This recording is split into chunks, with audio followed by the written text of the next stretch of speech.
Hello, everyone. Okay. I'm just installing my camera. Okay. And now I have to, because I'm filming with my phone, I have to look up my my own video so that when a chat comes in, I can actually read my own chat, because when I'm filming with my phone camera, I can't see, oh, hold on.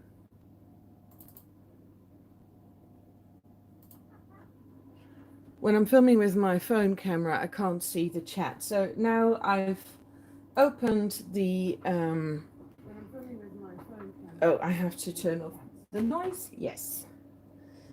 So I can now read the chat on my computer, and I will be filming. So I am filming Rembrandt Watercolor. I'm doing a swatch today, and there is a little story attached. So I have to get installed for a moment. I hope you all have a good view of what I'm doing. And then I'll be sitting down and filming and talking a bit. So, okay, today I am swatching my Rembrandt watercolor collection. This is an artist grade paint. Talens says this is the professional choice, and I agree. This is a Dutch brand. It's, I think, the second brand that I've ever heard of. When I started painting with watercolor years back, my first set was this, Van Gogh. It's a 24 color set by Talens, and this is the student quality version of the Talens Rembrandt. And this is already very good, and I still use it today. Actually, I've worked with it the past 4 days. So there is a little story attached to this. I don't know if you have seen my latest live video. That was a vlog about a little discovery about this paint, because as you can see, this collection has a few empty spots. And what I had been doing, I had been collecting this paint to gather the full range and then swatch it out like I did for the Daniel Smith paints, and to tell you a little bit about this, because this is really good paint. And I've noticed that I was a bit surprised that on the internet I could find very little about it, especially overseas, people didn't really know this paint, whereas this is really, really good paint. So I'd always been meaning to show you guys that. But then I was doing a review for someone else, and then the manufacturer called me and said, well, please don't review this at this point in time. Something was up, so I didn't. And then I thought, you know what, I'm going to buy myself the half pans that were still missing, and I'm going to do a full review of the full collection. And then I found out that I had been living under the pavement for a while, because Rembrandt watercolor exists for, I think, 120 years, if I'm correct. And yes, 120 years. And as to celebrate that, Talens decided to expand the collection from 80 to 120 colors. So all of a sudden I was missing a lot of new colors, but not just that, a lot of the pigments, a lot of the colors that I had, they changed. So I was suddenly missing, and I already had the glimmery and glittery colors, but all of a sudden I was missing 54 colors of the new collection. So that was a little bit, it was like thrilling to find out they were improved, they were renewing, they had renewed the collection. And, you know, looking through the colors, I could already see there were a few very interesting new colors added, and there were also some improvements there that I thought were going to be good, because they meant, or they promised, brighter colors and brighter mixes. And yeah, it just overall, I had a very good impression of what was coming with this new collection, but it was a little bit frustrating that I thought I was almost having a new collection, a full collection, and then I didn't. So I made a little vlog about that, and I was thinking what to do now, whether or not I was going to review this or whether I was going to try and replace things by new colors, or I was thinking about that, and then all of a sudden I got a big parcel at home from a viewer who wishes to remain undisclosed, and in that box was almost the full Talens Rembrandt collection of watercolor paints.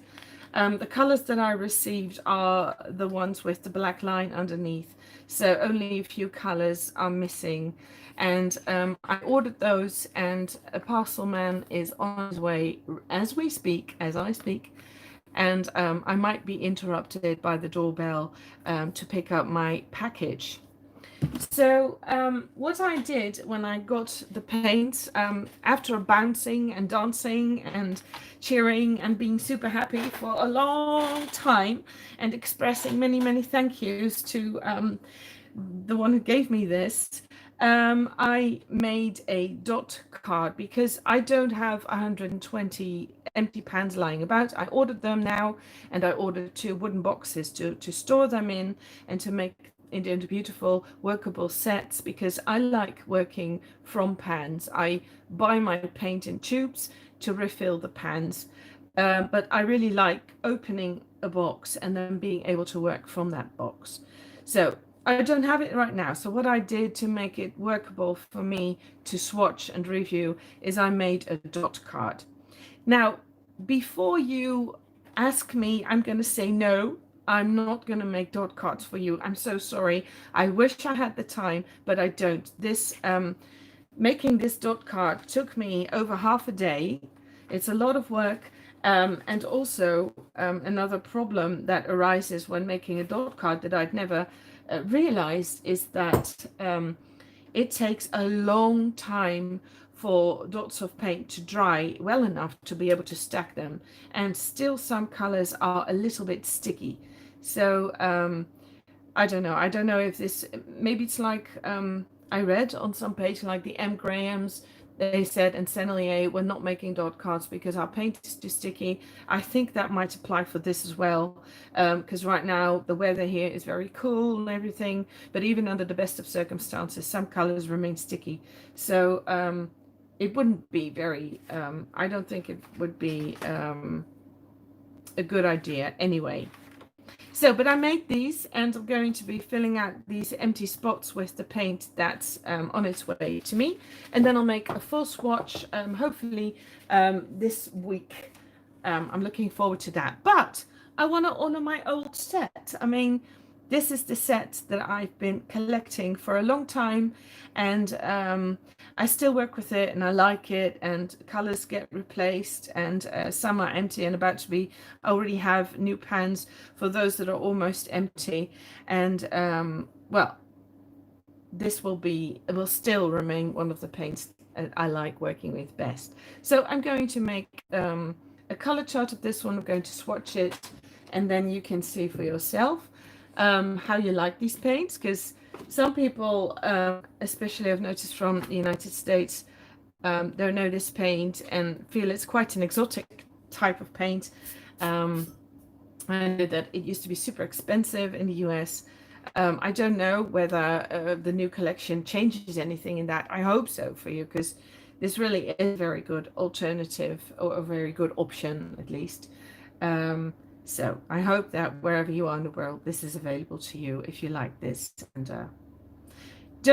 please don't mind my very narrow swatch field. I might widen that swatch field, because I was thinking, I was not thinking very hard.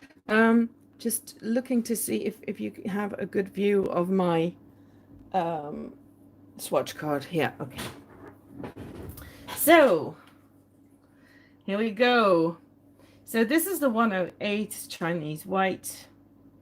Let's just start by this. I always apply my paint rather heavily. So this is just to to see how transparent they are. I have to admit something to you. I never use Chinese white. Hardly ever. Only if there is nothing else available. If I happen to have a paint box in which the Chinese white, where it's part of, I sometimes use it to make lighter mixes. But to be very, very honest with you, I've always wondered why Chinese white is in watercolor collection stock, as if you would like maybe just for color mixing or making things like pastel like. Okay, 112. There we go. So this is super, super transparent. This is a color I wouldn't use at all.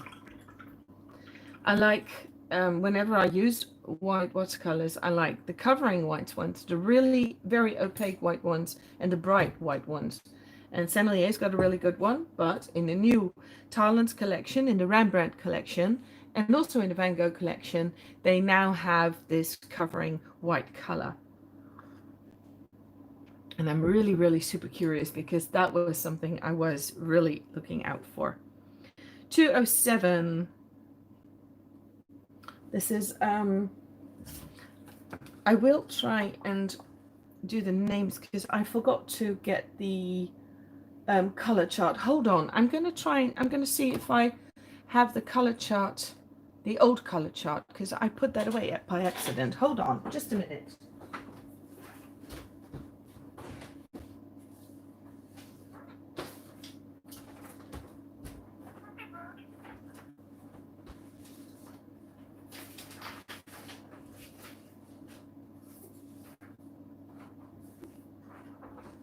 Yes, I found it. I've got so many of these color charts, and this is one that fortunately I had printed. So let's put this away, or otherwise I'll get confused, and maybe you too. So this is the old color chart. And I'm quickly... Okay, so now I have the names for you as well. So this is a pigment PY35, Cadmium Yellow Lemon.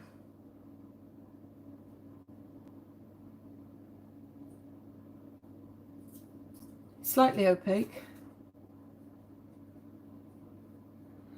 But this is something I like about Rembrandt, is that the color strength is just really, really good. And there are brands that have a super duper color strength, like the Blocks and the Old Holland. They are extreme in their color strength, but I found the colors very difficult to manage. And one thing I think that that I like about the Rembrandts most is that they are the paints. This is the brand to me that offers me the most control of my paints. And not just because I know them well, but because they have this, there is this very good equilibrium between a very super strong color strength and at the same time this really good behavior. They are so, I don't know, they're friendly to the painter somehow. They're willing to work with you. I mean, it's like dog breeds, right? There are some dogs that are, we now have a dog that's like, he's a verb. He's really lovely, but he's a verb, and I wouldn't recommend them to anyone starting out keeping dogs, because you have to know what you're doing. That's like with some paints, but this paint is like really sympathetic, I think. In my experience, it is. This is always just an experience, you know? I mean, I have said some harsh words about Magello and the Gansai Tambi, and I got these people who were very angry at me for being so harsh in my criticism.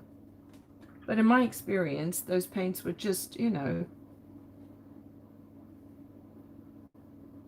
they called themselves artist grade paints, and I couldn't agree, because not in my experience, of course, you know, but it's just me. I'm just one person.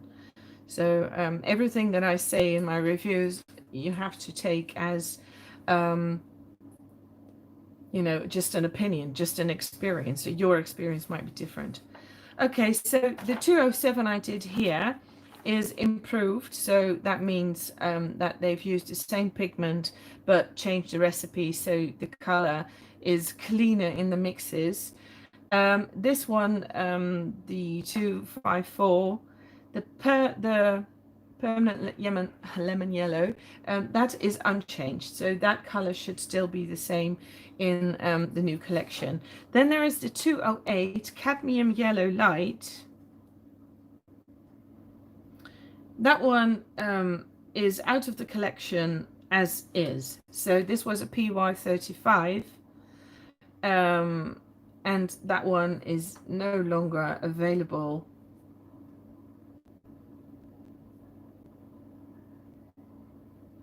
Not exactly the same. I heard a truck. My husband had to laugh at me with these 108 tubes of paint on the table last week. He said, how on earth can you be glad with all this paint? It means more work. I said, there is just never too much paint, is there? It was like Christmas, unpacking so much new paint and so many paints to discover. I actually saved them for you guys because I wanted to do the first swatching together. I didn't do it on my own yet. I really didn't even try the most elusive colors yet because I wanted to do that on the fly and spontaneously. So I saved them. Okay, the next color that's discontinued is the 268. It's either discontinued. I even found out, by the way, when I studied the brochure, that some of the colors that I had were actually not old collection, but ancient collection. There were 2 or 3 colors that were not even in the old collection anymore. So can you, just to illustrate that some art stores really have old stock. And even today, and one of the reasons I wasn't aware of Talens having, this is a super lovely color. I love PY154. So warm, intense and bright. But one of the reasons I didn't know is that one of the stores I buy my watercolor paints at or in, do you buy paint at a store, in a store? Anyway, but they carry old stock. They still do. I just noticed. So it's one of the reasons I didn't know. Well, maybe I know that I saw those new colors coming by. They've got the shimmering colors and the dust colors, and I had seen that. I just never realized that they'd also altered their regular collection of paints. So can anyone please say, are the colors clear, and is the sound okay? Because I don't see anything in the chat box, and I'm not sure if my chat box is working. So could anyone just say hi, or just say something like, I can hear you, I can see you? Because at this point, I'm filming with my camera, and I'm broadcasting my own my own live video on my computer, and I still don't see anything in the chat. So I do see one thumbs up, somebody liking this, but I don't see anything in the chat yet. So if anyone could just type something, that would be great, because then I know it's working. Otherwise I'll have to just see if this is working at all. Right, 271 PY35 Cadmium Yellow Medium. It's a beautiful egg yolk. This is a 70s home decor yellow.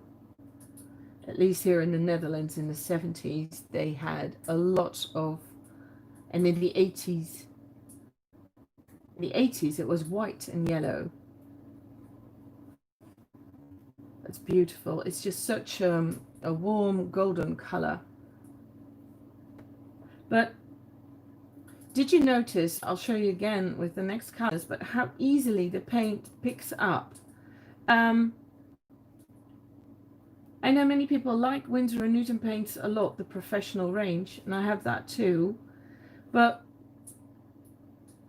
I've found that some colors in the Winsor & Newton range don't pick up as easily. They don't re-wet as easily.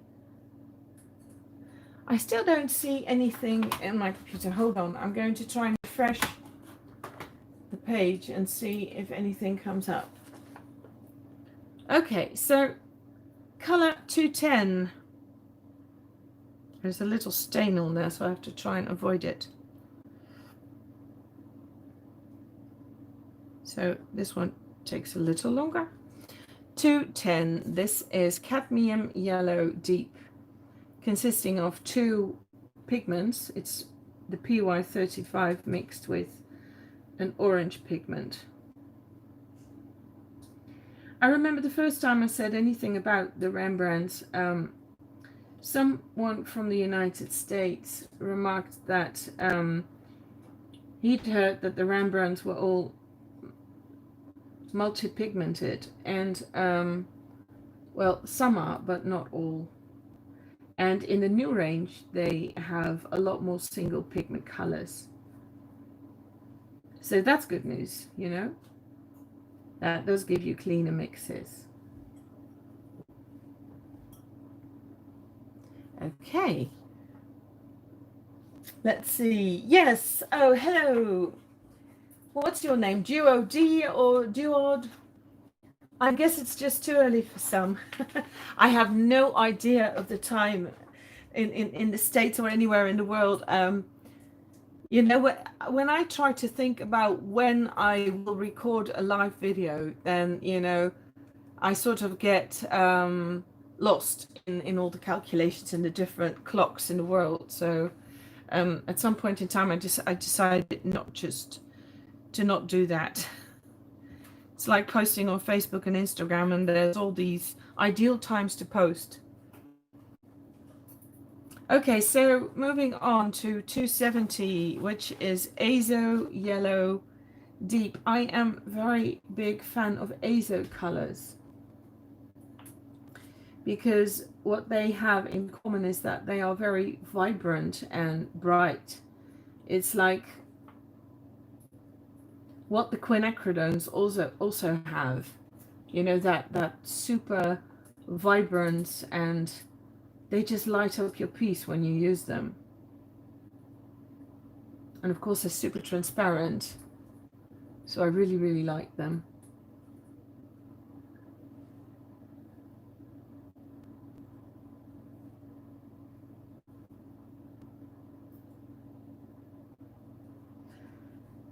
Okay, but this consists of 2 colors, I believe, if I'm correct.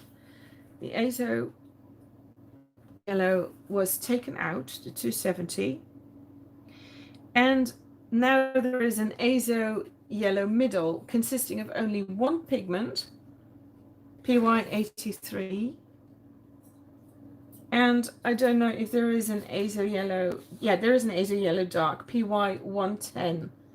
So there's going to be a lot of different colors. So if you have this Talens collection and you bought the colors based on the names, then do check the pigment numbers before you buy a new Azo, because it might be a different color. You know what? If I find the time, I will do a comparison of the old and the new colors. 242 is an Aureoline. What's it called? PY50. So I only have the Dutch names here. PY150 is 242. This is also one of my very favorite colors. It's a dirty kind of yellow.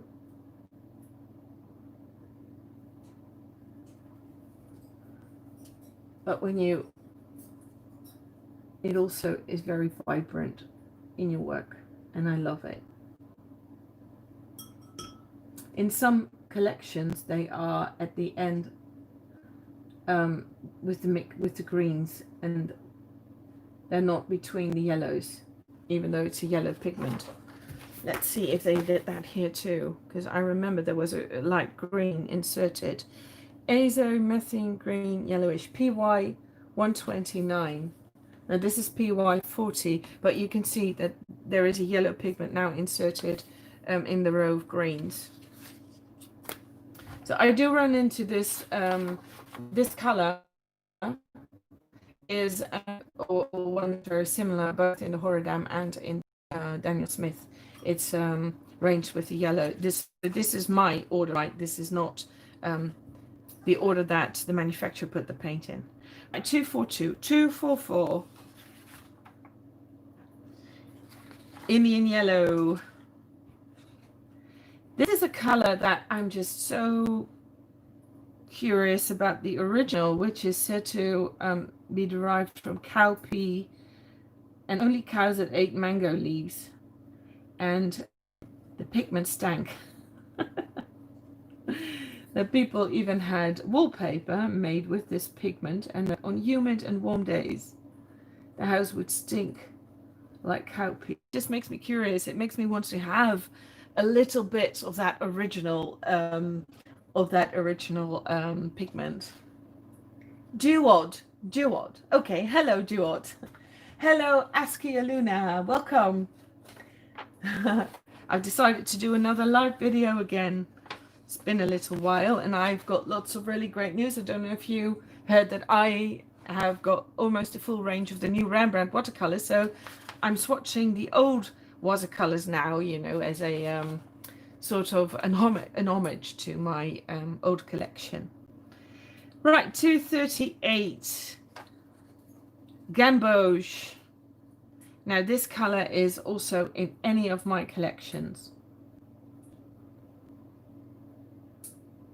Indigo, Gamboge.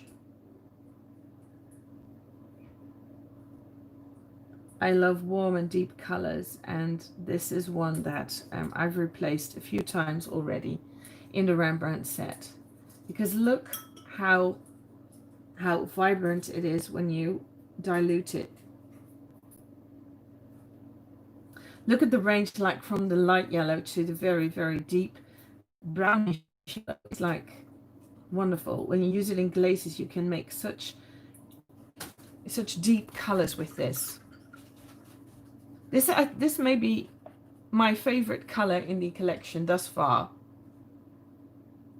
along with this one. Okay, here we go. 223. Naples Yellow Deep.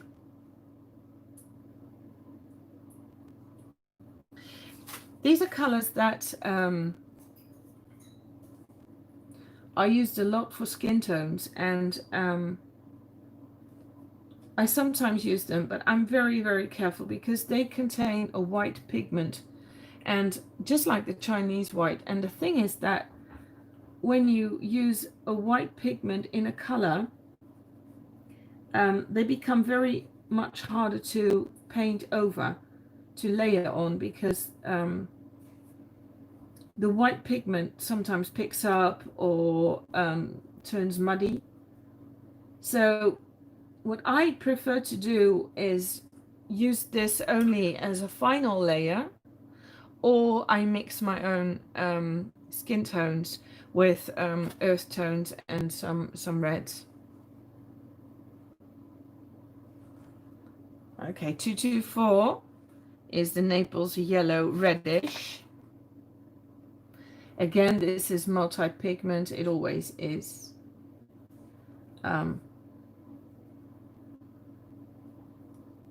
I've always found it very confusing that they were calling this Naples Yellow, because to me it looks like a peach color, or peach salmon.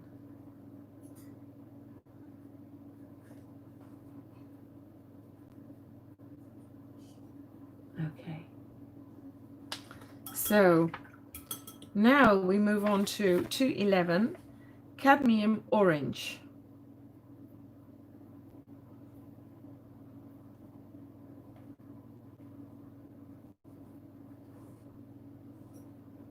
And that's a very outspoken orange. and it's now improved, and I think it's become monopigmented to get clearer mixes. So I'm curious. I wondered about that. I was thinking, shall I try out, you know, a mixing chart? But how on earth do you make a mixing chart of 120 colors? It's going to take me a lifetime to to finish that one.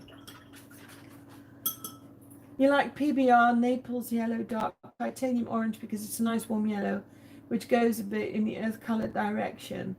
Yeah, I think by the sound of that, I think I would like that as well. PBR 24. I don't know that one, I think.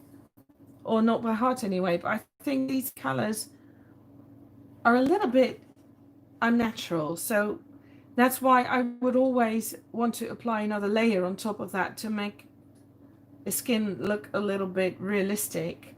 But painting on top of this to tone down the skin or to give a blush or whatever is just very difficult because of the white pigment in it. It just it comes off very easily. It lifts very easily from the paper, and you get smudges, and you see the brush strokes. And yeah, so the PBR Kramer is an orange which is not an intense. The Kramer, you mean the cadmium orange? I own a few Kramer colors, and I have to say I like them as well. So 266, here we go. It's permanent orange.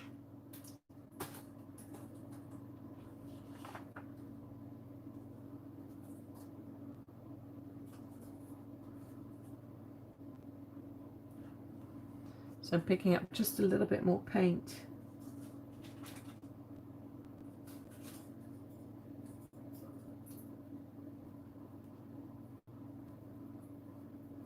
This is a very clear and transparent orange. I like it.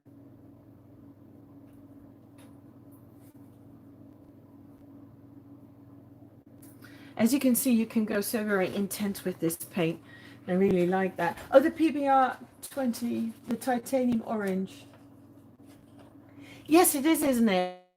One of the things I wondered, I've always wanted to take a look in a paint factory, because what I'm just so curious about is how these manufacturers manage to get such different colors from the same pigments. I really want to know. I'm so curious. I've even considered making my own paint, not for production and not for sales, but just to learn about that. Okay, so vermilion. So this is a multi-pigment too. This is a color I never ever use. I like it. I think it's beautiful, and yet for some reason it doesn't fit into my color scheme. But I've also noticed that vermilion is a color that's very different in various brands. I like those best that resemble cinnabar, where it looks like this Chinese kind of red. But this one is gorgeous. This is, I think, one of the most beautiful vermilions that I have and that I would use, because it looks like a super beautiful warm crossover between red and it's very not dull. Some brands have a very dull vermilion, and this one isn't. This one's quite vibrant. So 303.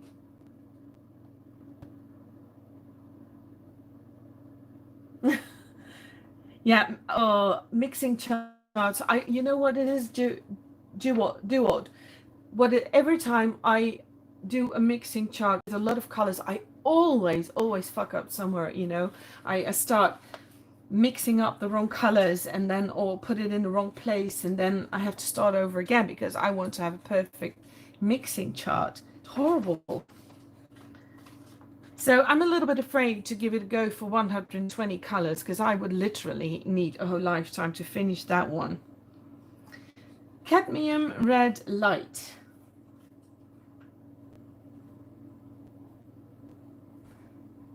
This is super, super intense, as a cadmium color would be, and what they are appreciated for. Again, this is a color I never use, hardly ever. So this cadmium red is probably, is it old or is it, let me see, this is it, yeah, this is an old one. It's lovely. I should do something with it because it's beautiful, it's gorgeous. This is like fire truck red, super intense. What purpose could we have for using such a very intense and red and strong red?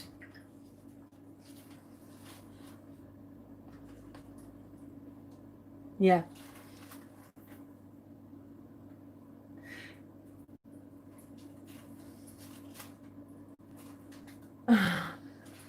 Does your Sennelier vermilion stink? Oh, that's interesting. Oh, I feel so inclined to go and find it and sniff it. I have it too, but that there's just one brand that really smell, but it doesn't smell. It smells very good. It's I think Pebeo T7 gouache. It smells so lovely, you almost want to eat it. But no, stinky paints are usually not a good thing.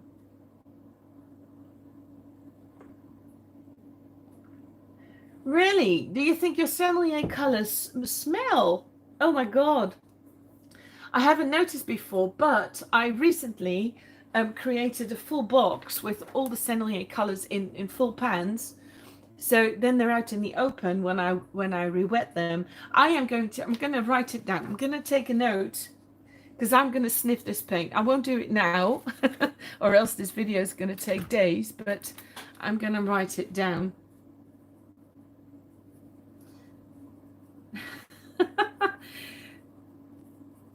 Stinky. How do Rembrandts move with water?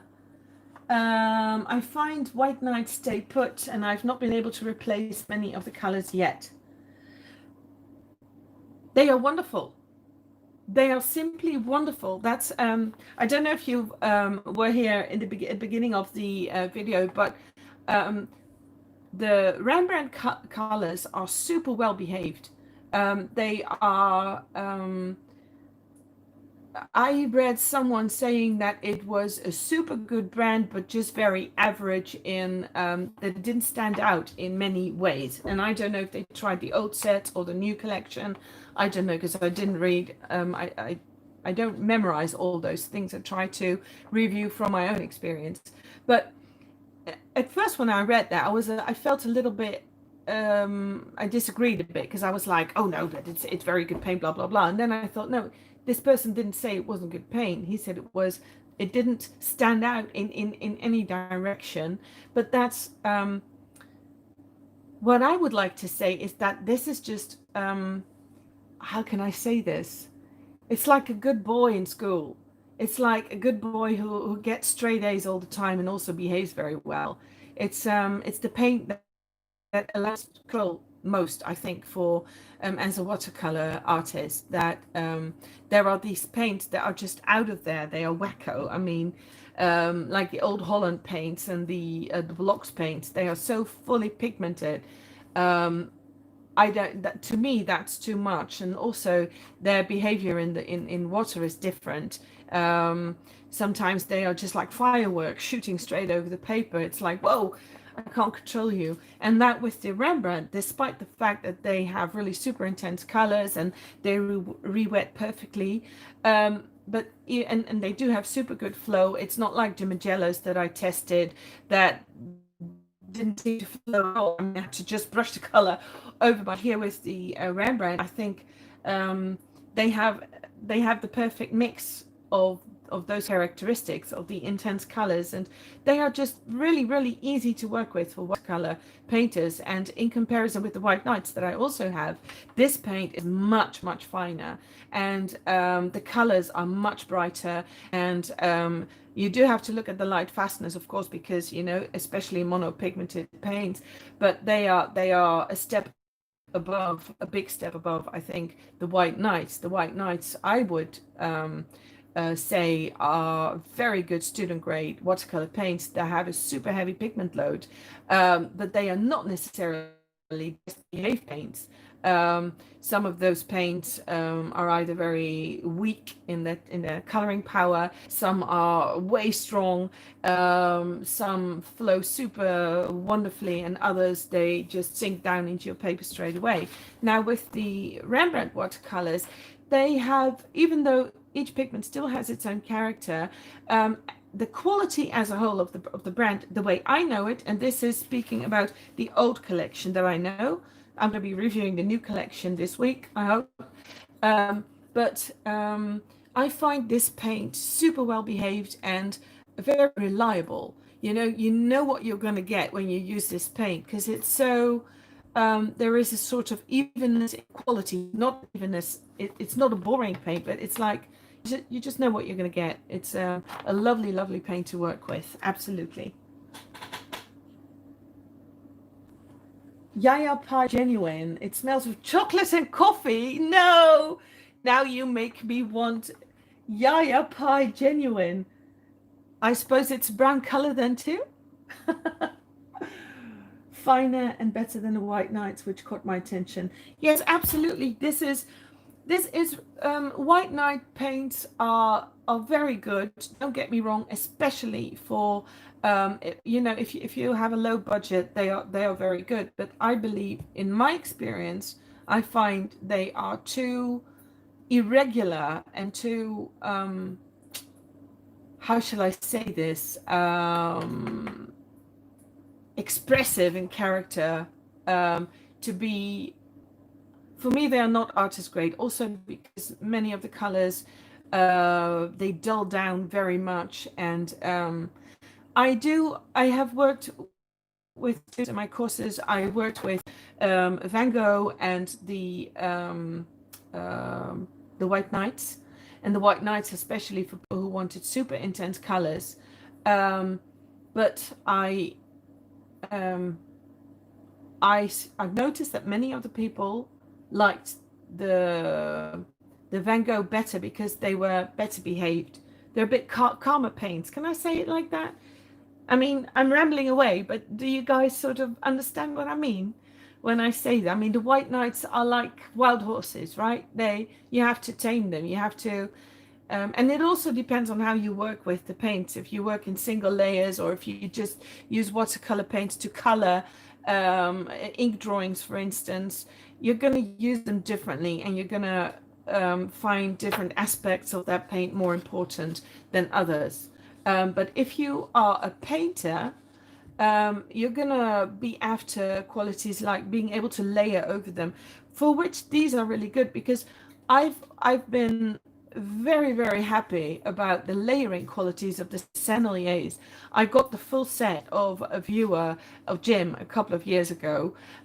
He gifted them to me to review, and ever since I've been just over the moon happy with how beautifully they layer and how well you can go over them. But I'm telling you, here with the Rembrandts, they are just as good. There are differences between the two, but then I have to say those differences existed before the new collection, because in the new collection, in the brochure, so only on paper yet, I still have to find out, I noticed that they have added some brighter and very transparent colors, which are excellent for layering. So if they really fulfill the promise, then actually Talens might become a shared #1 for me for the layering purposes. So, but like for instance, The white knights I would never ever recommend as paints to use if you like working in layers, if you like creating a lot of textures in your paint with layers. I wouldn't recommend the white knights because they go muddy when you add a lot of layers, and some of the colors contain quite a bit of fillers that are not very bright. So no, these really are a big step above the white knights, definitely. So if you want to refill your pans with the Rembrandt, I think you're going to be pleasantly surprised. So let me see. Yes, the white knights dull down very much. Absolutely. I think Vigdis, you will be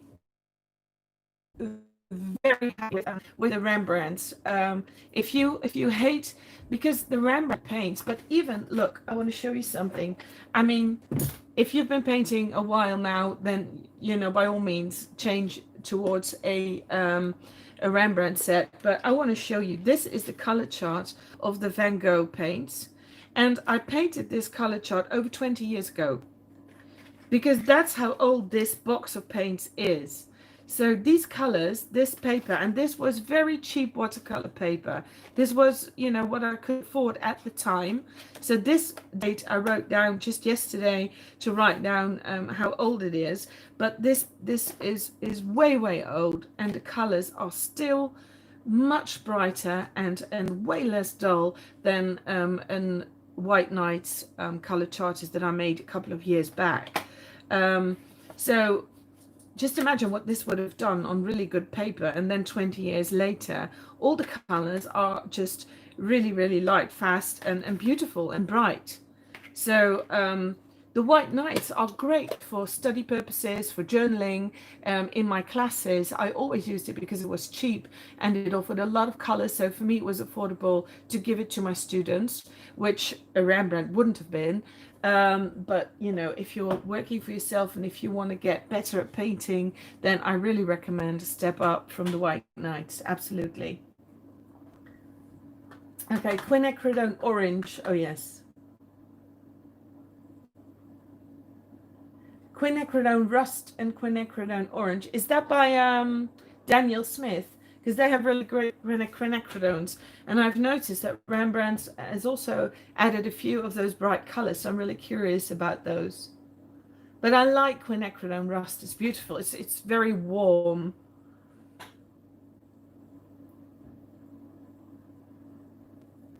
Yeah. Well, do what I've got the sonnets here to test. I've actually got 20 or 24 colors to test, and I haven't been feeling very enthusiastic about it, I have to say, which is why I haven't done it. I'm way more enthusiastic about this because the White Knights are already so dull after a while, so I'm a little bit afraid of the sonnets. But a top tier of student grade colors, yes, to work with, I would say yes, they are top tier student grade. But in the long run, if you really want very good student grade paints, I think the Van Gogh by Talens and the Schmincke Academy, I think are better. I think those are paints, they stay beautiful on paper. Okay. Yes, White Knights. Yeah, the what not all White Knights paints are light fast, even though the packaging says they are light fast. So that's something to keep in mind. Definitely. Sia Baltica, hello. Hello, Sia. Welcome here. Good to have you here. Is there a brand that doesn't sink into the paper as quickly? It depends on the pigments you have, basically. I mean, if you have a paint with super great tinting strength, then it will adhere to the paper immediately. You won't be able to lift it anymore. But like the Old Holland and the blocks, I felt sank down into the paper quite quickly. If you want paint with really good flow, I think it's the Rembrandt, the Senneliers, the Daniel Smith, the Horadam, Winsor & Newton. I think I think they and the M. Grahams are said to be good, but I have only tested a few of their colors, and I have never really painted with them. I've only swatched them, so I can't really vouch for those. But I think the other brands I just mentioned are all very, very good, and it also depends on the paper you use and on the lining the paper's got. So it's very hard to say. Okay. The P048. I'll check for you if that's in the new Rembrandt, because I'm curious. I did see it come by, but where? The P048.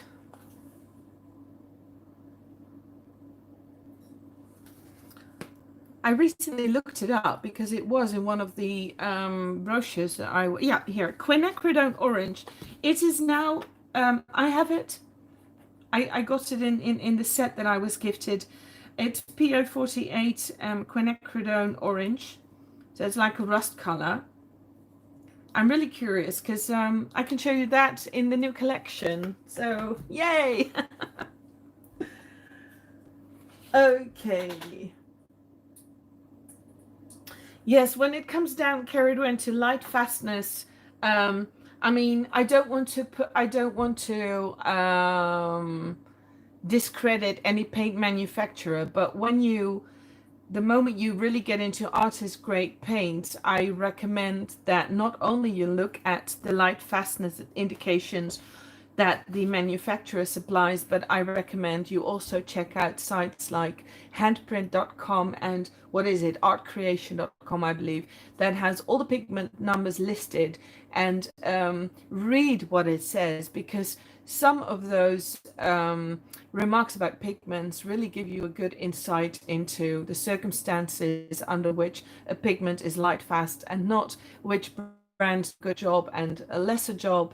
And what I think what Schminky Horodam really stands out for, and I that's something that I hope all the manufacturers will do now, is that they have a really good brochure in which they give a lot of information about the pigment they used. You can feel that they are fully behind that pigment, and they give quite a bit of information about it.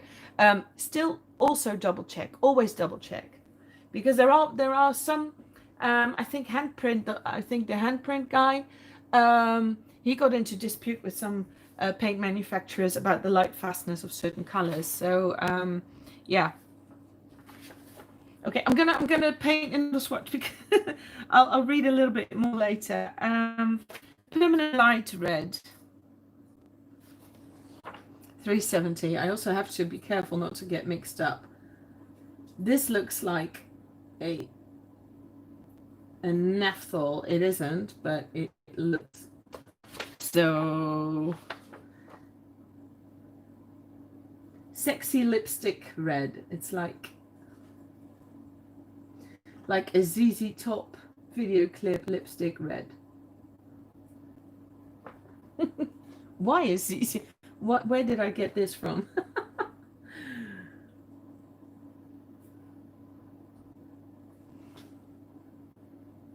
So I'm going to drop in a little bit of water to lighten up the corner. Okay, let's see. Yeah. Well, Sheridan, I think painting with watercolor, I think basically for many paints, pigments don't really matter that much, only light fastness maybe. But in watercolor, pigments are much more vulnerable to all the outside influences, to light, to humidity, to acids, to stuff, to chemicals in the air. So yes, it takes a bit of study. It's one of the things that I hear most people are struggling with when they embark on watercolor. People think, oh, I can do this, and then because they're painting with other stuff, and then they run into this kind of, well, it's a learning curve, but it's super interesting if you're into it. So, but I can imagine they drive you crazy. Schminky Horodam are also a wonderful brand. I think Schminky Horodam and Rembrandt are just very comparable. I think they are, yeah, they're about the same quality. Your White Knight's color chart is still very good. Okay. Well, maybe I paint. Maybe it also depends very much on the paper that you use. And I know that I painted the White Knights on a Canson Monval, and it dulled down very, very much. So handprint is amazing. Yes, handprint is amazing. I like his site very much. Although I find if you go to the art creation site, you can click on all the pigment numbers. There is the person who keeps that site structured the pigments very well. You can look them up very quickly, and he also categorizes the pigments based on their numbers, and then gives many names of the brands, which can be very useful. And then in the right column, he's got a lot of information about that pigment. For instance, there was this chrome oxide green, for example, that I ran into, which turns out to be the color of dollar bills. Or there is this red that is the Ferrari red, etc. So there's a lot of extra information that's just, it's not just fun to know, but it also helps me remember stuff about the pigments that I look information up about.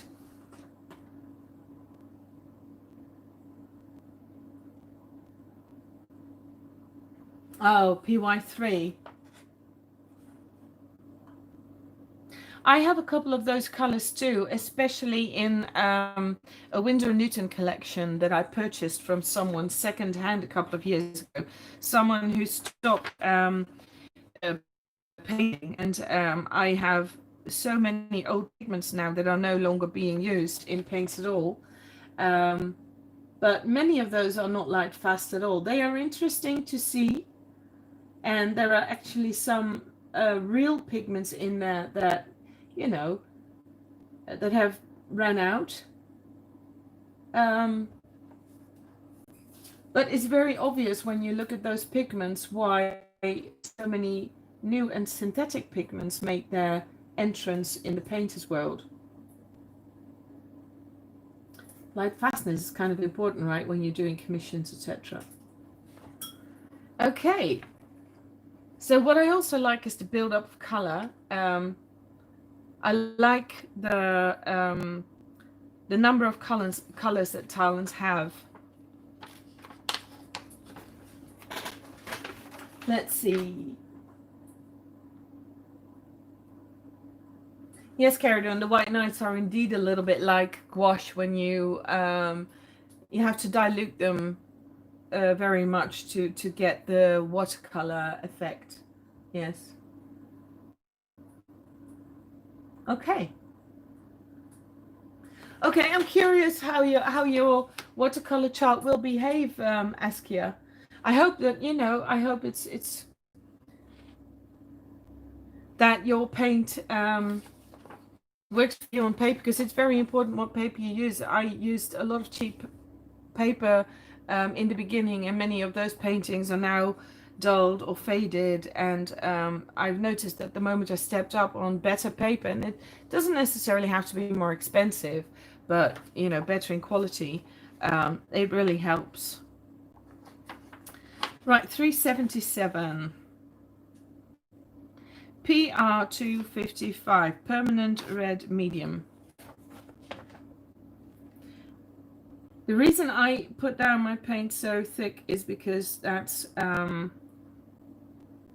my work I use very intense color, so I want to know what it looks like when I barely dilute it, when I just pick it up.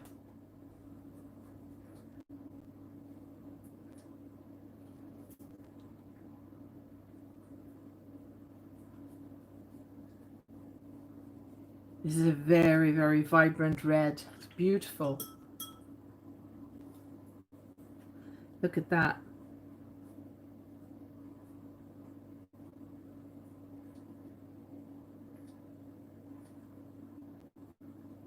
It's gorgeous. And this is very light fast. Beautiful. Because light fastness in the red range is very hard to find sometimes if you want really bright colors. What's a 370 like? This is also the permanent light, the permanent red light. It's also very light fast. This is also beautiful. I remember in my last video someone asking me about a very bright permanent red. Well, this is certainly a candidate, although it's discontinued. But we'll see in this week, later this week, in the new collection. Okay, Cadmium Red Dark.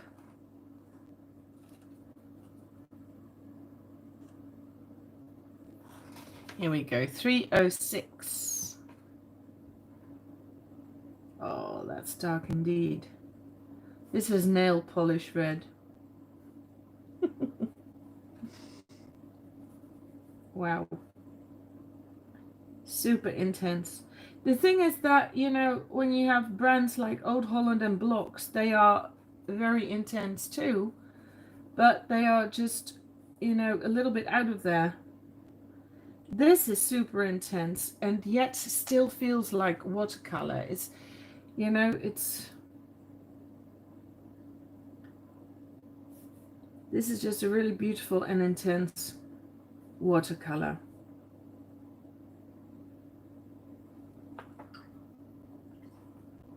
Gorgeous. 371 permanent red deep.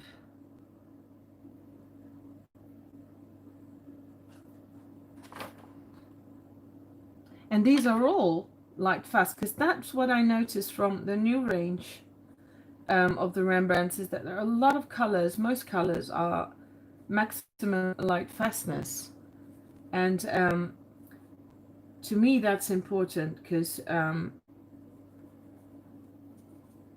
I remember when I wasn't painting for a long time yet, and I sold a painting, and then later I found out I used a pigment that was not light fast. I felt so guilty. I felt so bad. And I couldn't reach the buyer anymore. But I've always wondered if they still had my image on the wall a couple of weeks later. Now, I made a mistake here.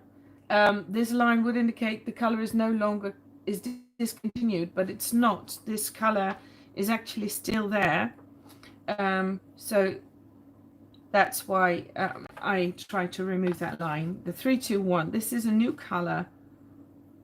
This is one of the colors I bought to complete my collection, and it's super transparent.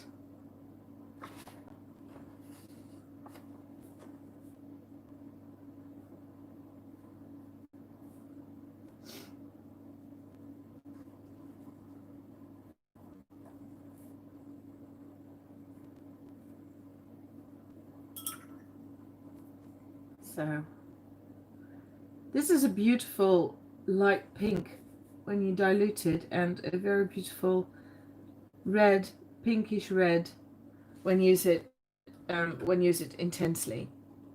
So I'll check. Okay.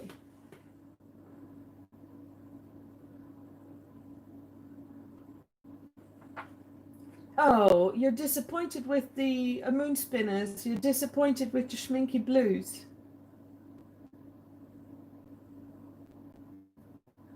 And you get a sheen on the paint when it's dry. What paint did you buy then? Did you buy the Academy or the Horodams? Because they shouldn't give you a sheen. I have very good experiences with the Horodams,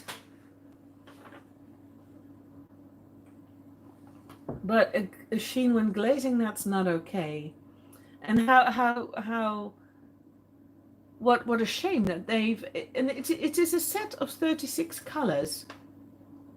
That's a shame that they put the wrong colors in. What can also happen, I don't know if you bought it in a store, but what I've had, an experience I've had once, is that I bought a set of paints. Now when I came home, I noticed that the colors in the set were not the same colors that the manufacturer mentioned on their website. So I took back the set to the shop, and there they said, oh, sorry, we had a problem once when a good customer of ours wanted a certain color and it was only in the set. So we took it out of the set, and then they stored that, you know, that box away, and they would restock that little pan when new stock had arrived, only then they forgot. And in the end, someone just chucked in another color in that empty spot to sell the box. I'm thinking that there's something that comes to mind. I'm not sure where you bought it, but that happens sometimes.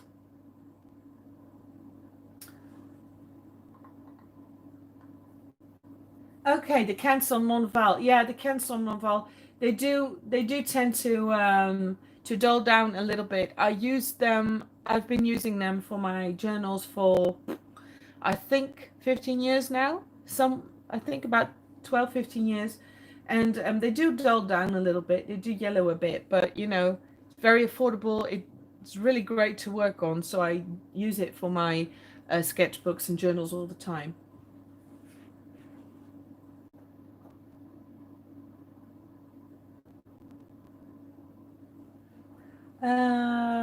Reading.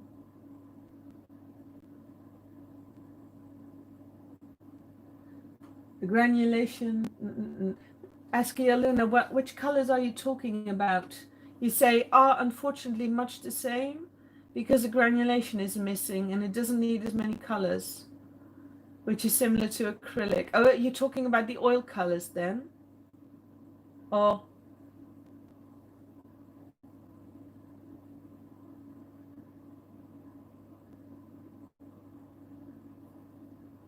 oh, okay. Right. Moon spinners. About sales on Amazon. Be careful.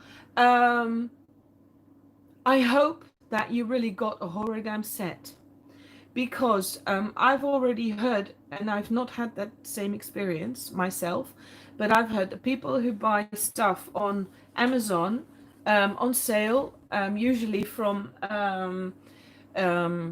art stores abroad somewhere, Asia or Australia or South America, whatever, is that they ship fake products. I ran into a Rembrandt fake product set a couple of months ago, and I reported that to Amazon. I don't know what happened, but I've never had this myself, but that could be the case. So maybe there's a way of checking that out. I hope that this didn't happen to you, because that's bad. But a little while back, one of my other viewers had the same problem. She was heartbroken because she bought a big set of, it could have been Schminky, and she said it was horrible. It was really, really poor quality. So, and if it is poor quality, you do not have Horodam, because they are really good. Yeah. The Schminky paint. Askia, if I understand you correctly, you say the granulation is missing from your Horodam paint. Is that what you're saying? Okay, I'm going to swatch a few more. 3, 2, 6. Alizarin Crimson. 3, 2, 6. This color is very poor in light fastness, and it doesn't seem to amaze me that all the art brands, or many art brands, keep this in their collections. So there can only be one reason for it, and that is that people love to use this color. I never do, because of the light fastness that it's missing.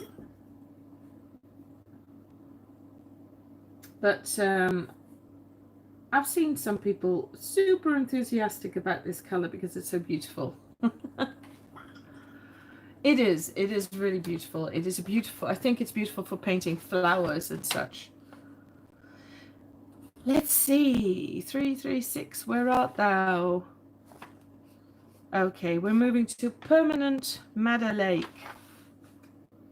336.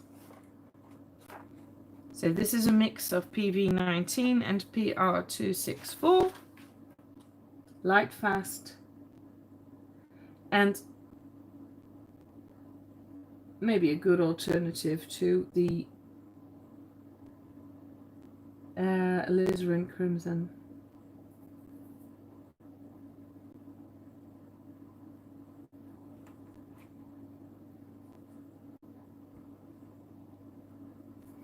It's very strong in tinting strength. It wants to color everything. It wants to color the world red.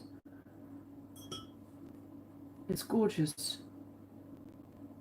But very, very powerful. This is a color that requires a little taming, I think, in comparison with the Alizarin Crimson right next to it. It's gorgeous though. Ah, these are all those. This is like when you're swatching a big set. You see all these colors you don't naturally use, and then it's like, oh God, I want to do something with it. What can I paint to use this?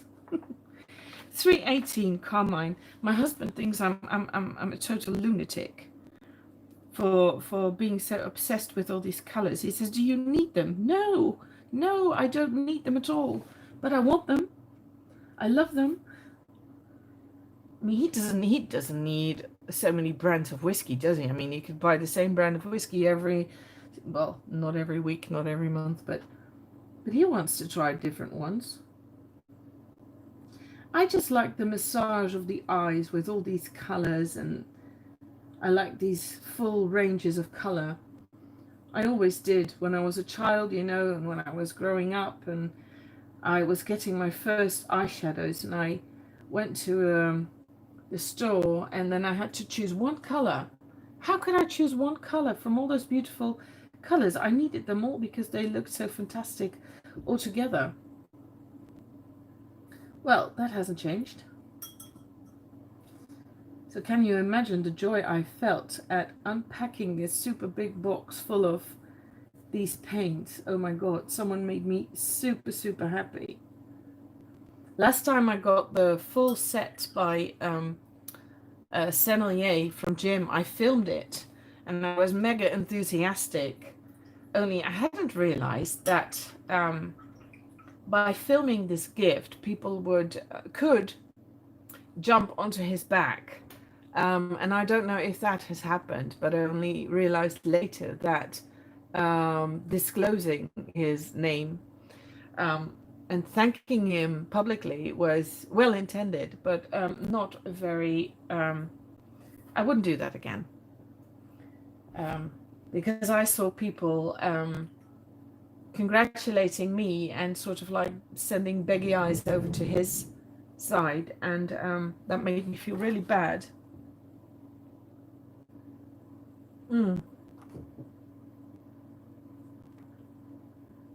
Oh, moon spinners, really.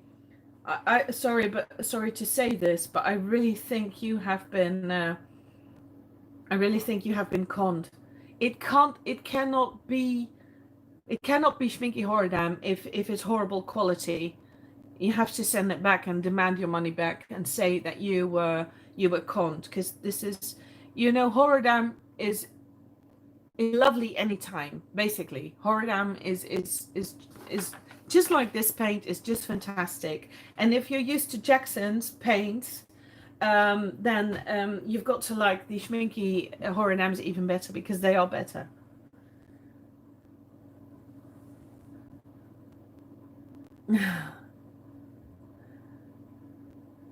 Oh, I bet if you start with, I do have a few oil paints too, Karen, but I'm a little bit afraid to really embark on that, because I am a hoarder. The moment I start doing something, I buy a lot of it. So, and my husband's already frowning at my watercolor collection. So I'm a little bit afraid for my marriage if I embark on oil, but I have painted 2 oil paintings.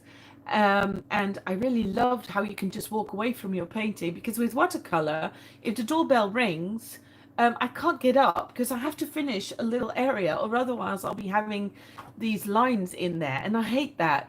And I always marvel, I still marvel, I haven't figured it out, that there are so many watercolor artists who paint this painting and then they just get up from their work and leave in the middle. And it's like, but there is this line in the middle. How are you gonna do that? I don't know. I don't know how they do it. But that was so lovely, the freedom to also just live a life while painting and oil painting. That was quite remarkable, I have to say. And I love the smearing, the it's almost like kneading clay and like sculpting. I love that. I really did. Nickel yellow. I love nickel azo yellow. Okay, da-da-dum.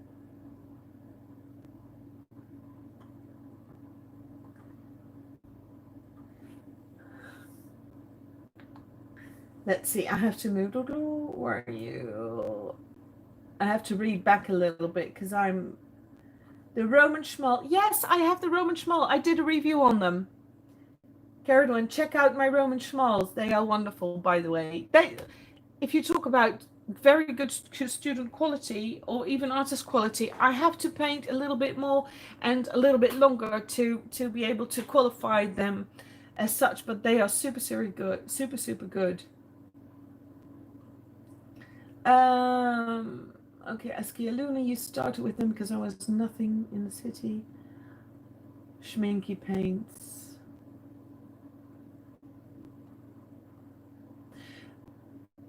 Cool uneven surfaces. It depends a lot on the paper you paint on as well. On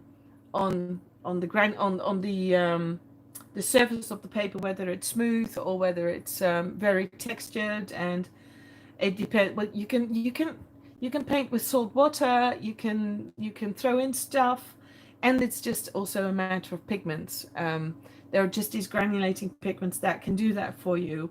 Schminky has them too, by the way. Although I have to say that the Schminky paints, they do stand out. They did do, I'm not sure because I have to test this one, but they did stand out on evenness. So, yeah.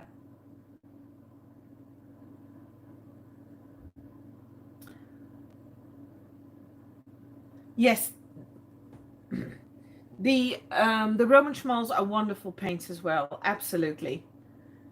I've got quite a few of those colors. I've got 2 boxes of them, and I love them too. I just have to see what they do in the long run, how they keep up.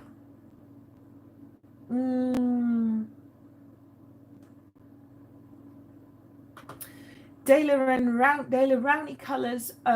I own a few old stock from them as well. They are very hard to get. The ones I have are all very textured indeed. That's true.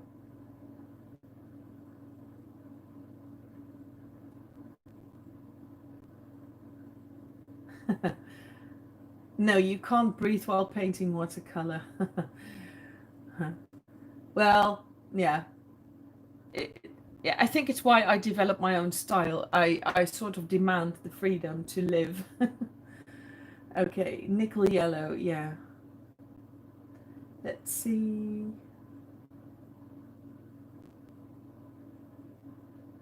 I'm trying to keep up with the reading. It's quite hard because you're typing a lot. No. Well, speaking about granulation, if I'm honest, I think social media blew up the granulation in popularity. When I started painting, Schminky Horadam was considered the best of the best paint because it was so beautifully even, because the pigment was grinded so finely, and it was the best of the best. But then with social media, I think the word artist no longer just applied to people who had their art in museums, but also to people who were showing off their art, like myself, like other people. And all of a sudden, you would see that there were people out there who were not very great painters, not very great artists in their skill level, but with the little skill that they had, they could do really fantastic things. And also, they went looking outside the box. It's like I have a lot of friends who did art school, and all of them, none of them has the knowledge of art supplies that I have. And it is the art supplies that sort of dragged me into becoming an artist. My passion for paints, my passion for experimenting and doing all that stupid stuff that real artists maybe don't do. And so I had all that knowledge, and many people had that together with me and with a lot of other people. So when the internet came up, it's people like myself started showing what we could do, which was not like museum super quality, but it did spark a lot of enthusiasm in people who watched that, and it said, oh, but I can do that too. She can do it. I can do it. So, and then people started getting into quirky paints, quirky watercolors, into textures, and then the hand lettering came along, and now there is the shimmers and the glimmers and the chameleon paints that look like one color from one side and another color from the next. And now there is this pigment madness, like people are actually hunting for pigments that manufacturers have an exclusive ownership of. Like I know that Daniel Smith has got an exclusive ownership of some pigments, and people are hunting for those, are stocking those because they want to have a lot of that paint. And it's like so much has changed in the painter's world. So at the time when you read the book about watercolor paints, maybe it wasn't so big a thing. I have a lot of old watercolor books that don't even speak that much about granulation. And also at the time those books were written, watercolors were all like flowery, romantic, soft focus. And then, the outsider artists came in with the uprise of the internet, and all of a sudden people started using watercolor. I really remember that many people actually reproached me for using watercolors the wrong way. That was so funny because I sometimes use it very heavily and thick like I do here, and then people were all like, oh well, you're doing it the wrong way, which I just didn't know if there was any one way to use it. But yeah, the focus on watercolors has changed, and you can see that reflected in the collections of the manufacturers. They are trying to keep up, because before the artists' watercolor grade paints were only bought by artists, because who else could afford it, and who else would be crazy enough to spend that much money on paints when student quality paints can do the trick just as well. If you want to have color, there's no reason why you shouldn't buy good student grade watercolor. But where it gets really interesting is where you start to learn about the different qualities of the artist grade watercolor paints. And if you're after quirky, if you're after working with certain effects, then it becomes really interesting to take that step up the ladder and to start worrying about things like granulation and about blooming paints and about flow and about stuff like that. So yeah, I think a lot has changed in that world, and I think that's one of the reasons why Rembrandt now has a 120 color collection. Times have changed. 366 PV19 single pigment color. As you know, it is light fast. This is downright beautiful. It is bright. It is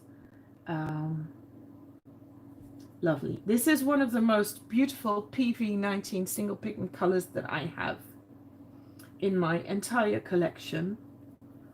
And this one I have replaced a lot.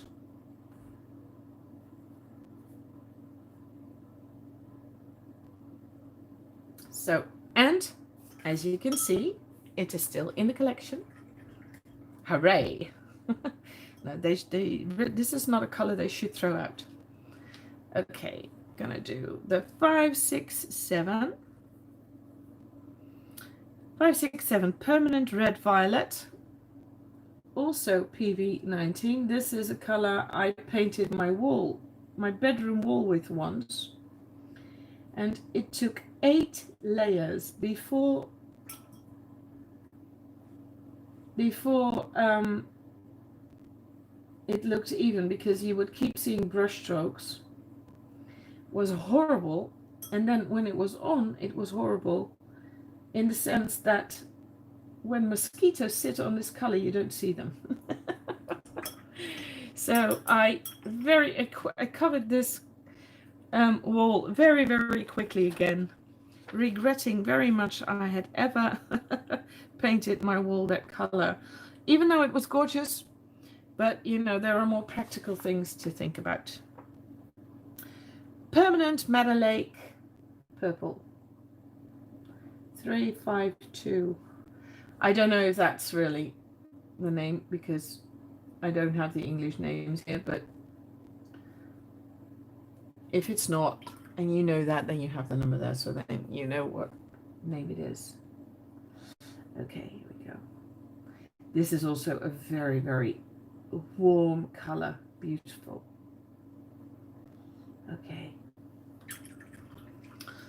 Oh, I love these. These are just so gorgeous, and they're all light fast. I mean, Rembrandt only has a few colors that are not light fast. It's like the Meadow Lake, the Meadow Lake Dark, and Alizarin Crimson that are not light fast, and the other colors are just so beautifully light fast.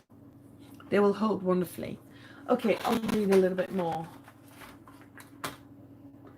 How did they compare? Let's see. How do they compare to the White Knights? Do you mean the Rembrandts? I spoke about that in the beginning of this live video, so I hope you don't mind, but can you please look back, or else I'll repeat myself for those that are still watching.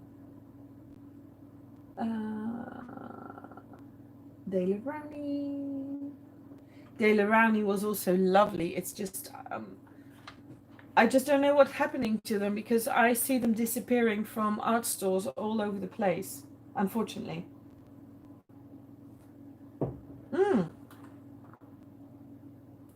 Okay. Oh, I'm going to write that down, Carolyn. Thank you very much. I'm very, very, very interested in books on pigment. I'm going to write it down straight away. Big Earth, the Invention of Color.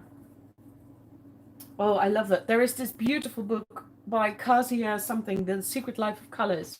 That's a lovely coffee table book, but it's wonderful, wonderful to read. Thank you. I'm going to look into that.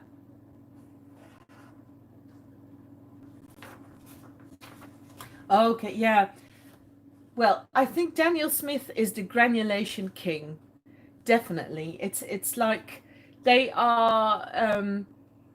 I am in the process of after I think I've reviewed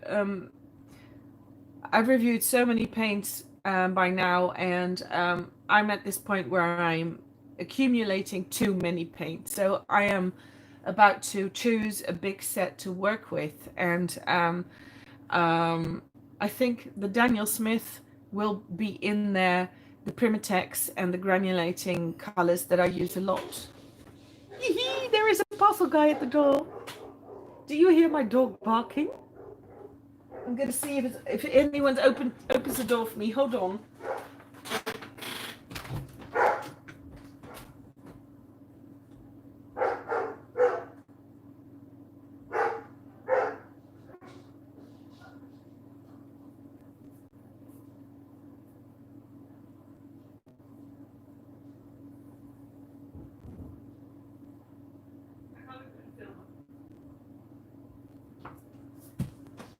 Haha! There is a big box of pinksies. Oh God, oh God, oh God, oh God, oh God, oh God. Now I want to finish this straight away. No, but I was saying something. I don't remember.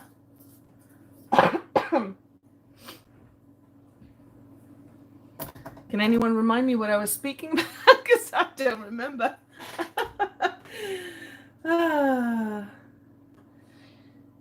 Let's see. No, I really don't remember. Sorry, I was a thread.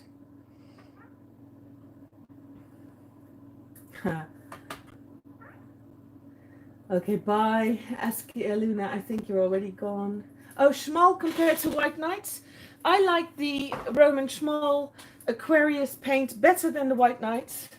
The colors are a little bit brighter, more transparent, and I have a feeling, even though the test of time will still have to prove it, but I have a feeling they are better at in light fastness. So, you wrote a dissertation on the history of pigments. Really? Oh, you've got a best friend in me because I want to know everything. Do you know if it's true that the original Indian yellow was derived from cowpea? Because that's really, really nice. Okay, right, so I'm going to try and speed up just a little bit because I don't know how long this video is going to... it's going to take a long, long time. So it's true about the cowpea. Oh my God. I really, really would like to own just a little bit of that original paint, just because the story is just so nice. Right, where did I put my... I need this. So 5, 3, 2, where are we? I don't want to make a mistake now. Right, we're in the purples. 5, 3, 2, mauve. Mauve is a gorgeous, gorgeous color. And yet, even though it is beautiful, I don't use it that much. Isn't it strange, with all these beautiful colors that I have, in the end, you always work with the same palette. Do you guys ever purposely change palettes and say, okay, so now this is what I'm going to be working with? Because I sometimes feel I should do that too. Because I love, love, love these colors. Beautiful. This is much, much cooler. 507 ultramarine, ultramarine violet. That's not a strong color, but if I see it correctly, it's granulating a bit. Yes, no, yes, no, yes. It is granulating a bit, so let's just try it out. Adding lots of water.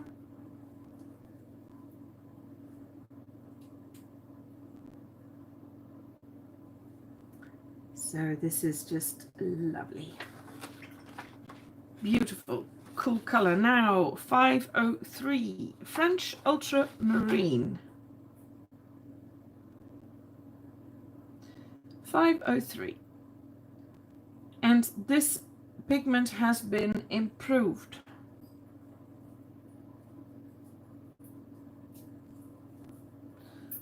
How do they improve this single pigment paint? Why?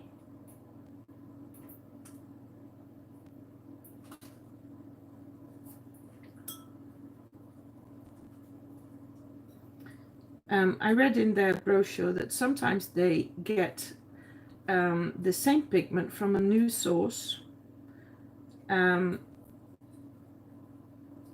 that results in a different color. So I'm just curious for now, because this is a very normal brand. Every manufacturer's got this pigment, so I'm just a little bit curious now. Yes, this is, they now get it at another another supplier. So that's why the color changes. This is not the brightest ultramarine that I've seen. So I'm curious about that. Let's read a little bit. Daler-Rowney colors are disappearing from shops. Yes, well, from the shops that I know, and the shops that I'm in the Netherlands. So let me reassure you, I don't know where you are. And I've also seen it from the online shops where I go, that a couple of years ago, you would still be able to order the full range of Daler-Rowney artist grade watercolors, and now they are disappearing. So yes, and it's a pity because I actually really liked the paints that I had, and I remember promising myself that I was going to expand on the collection, and I haven't been able to since. So yeah, I'm a little bit afraid for them.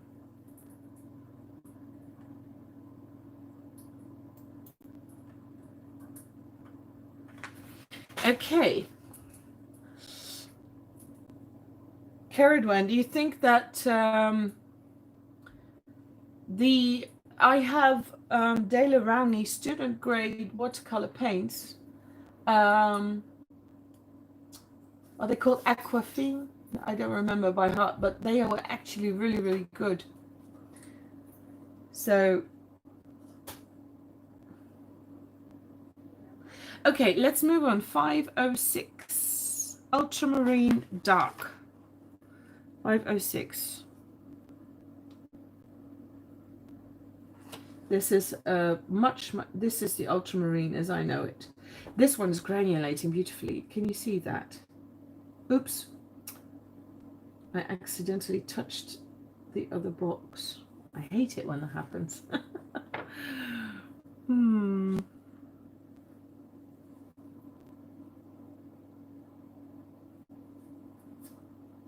I love the granulation in that one, in the first ultramarine.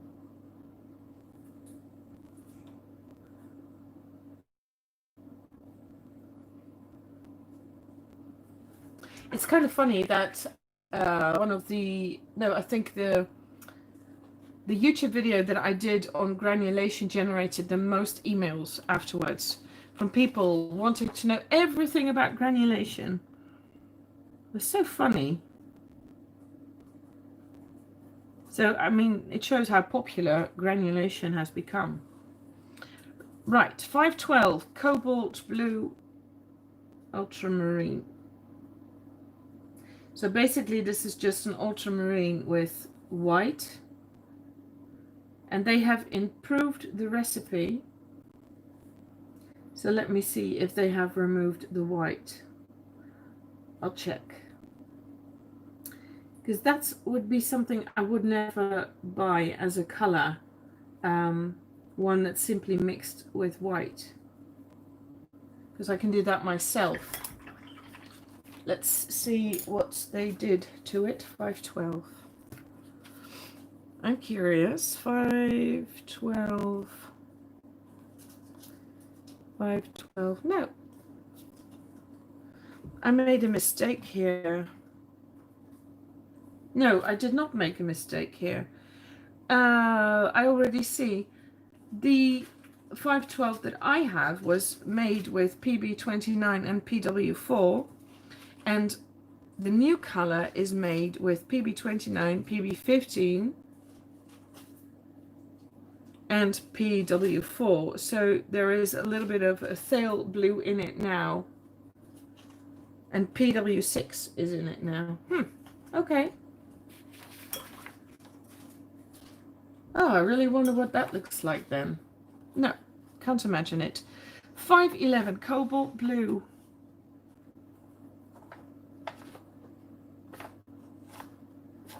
And it should granulate, of course. PB28.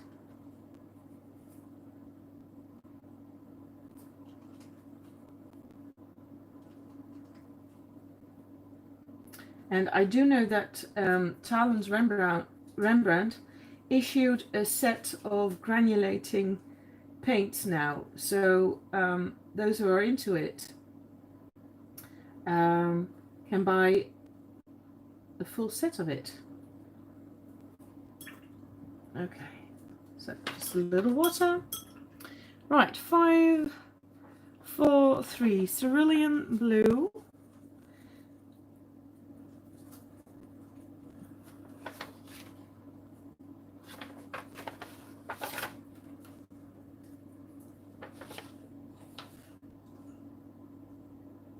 This one also granulates, and this one is a little, for a cerulean, it's a little bit grayish. It's not the brightest cerulean that I own, but it does look like it's going to granulate beautifully, and I actually like that it's not super bright. That it tends to go a little towards the grey side. I wonder how it dries. I would like this very much for underpaintings. 535 Cerulean Blue Phthalo. So this is one of the other colors I bought to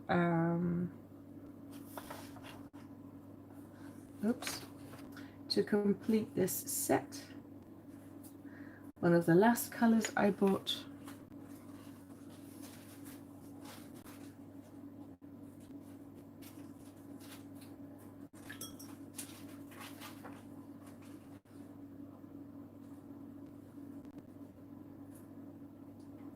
So in this color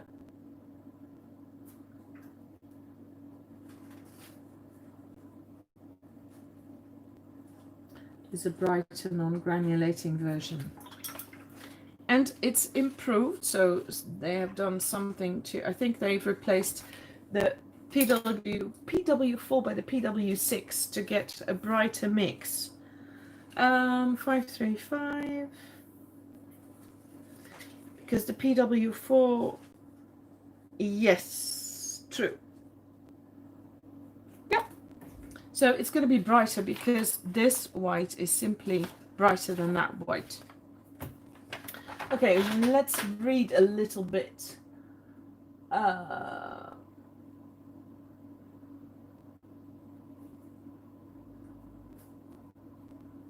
Is there a difference between Western and Eastern brands in watercolor formulation? Oh, yes. I heard they have more gum arabic or something like that, but might be wrong. I'm not an expert on this in the sense that I have looked up all the information and memorized it. I did look it up at some point, but I forget those things again. The only thing I do know, if you watch my Gansai Tammy review and my Yellow review, you will see that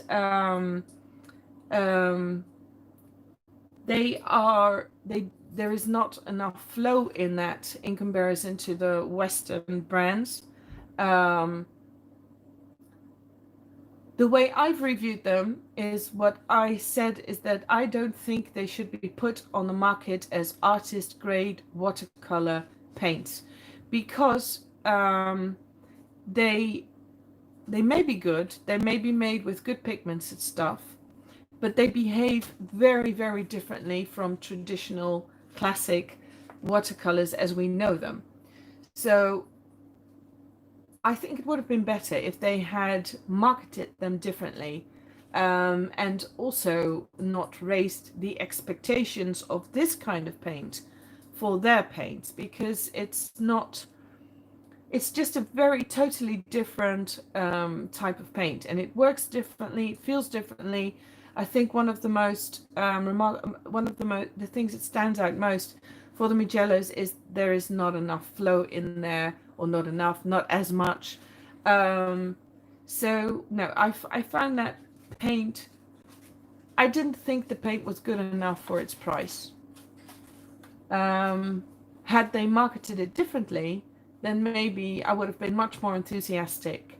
And there's been a lot of criticism on my review at the time by people who love the paint. So this is very much personal preference, but it's also objective objectively watching the difference between the two, and I think the Genzo Tambi is again very different from the Magellos. The Magellos did try to achieve the same results as the Western brands that we have, but they're not there yet, in my opinion. They have a single pigment set that people really, really love, and some people add all kinds of things for extra flow, etc., to make up for the lack of it. But yeah, they are different. They definitely are. Okay, 583. Phthalo blue, reddish.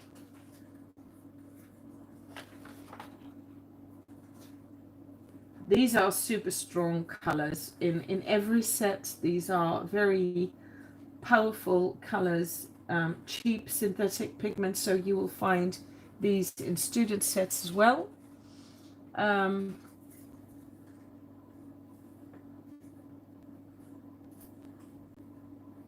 But really great to work with. I like them very much for underwater scenes. 508 Prussian Blue. Yes, my friend Prussian Blue. Prussian Blue, Inland Throne, and Indigo are my favorite colors. Very dark blues. I like them for night skies. I like them for, well, mysterious, I don't know, a mysterious atmosphere. I just like them. Right, so 585, Inland Throne Blue, where art thou?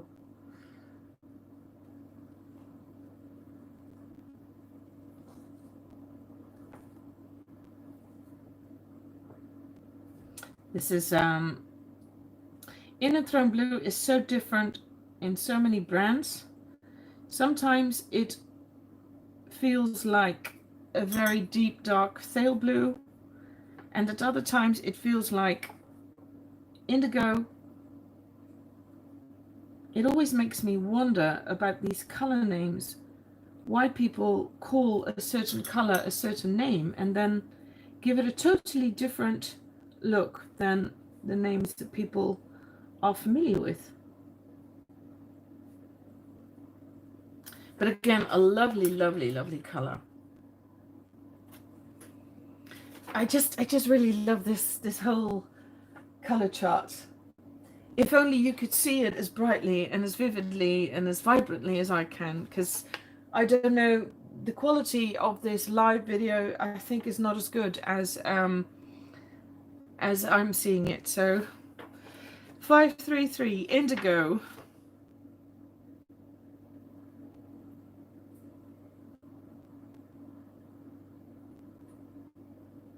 Here we go. But this is a mix. PB15 combined, oh, hold on, I see a little drop of water.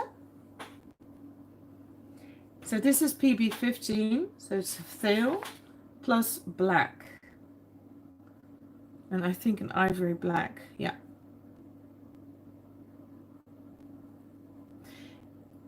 And I've always been curious about the real indigo. Although I've heard it's not very light fast.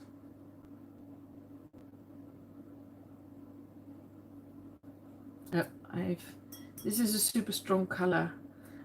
Put on too much paint. That's of course because both ivory black and phthalo blue are strong colors.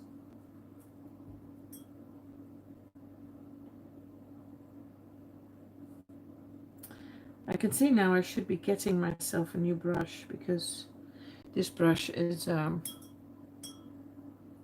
tip is a little bit, I don't know if you see it, it's warped. It's going round the bend. 522 Turquoise Blue. I've almost run out of that.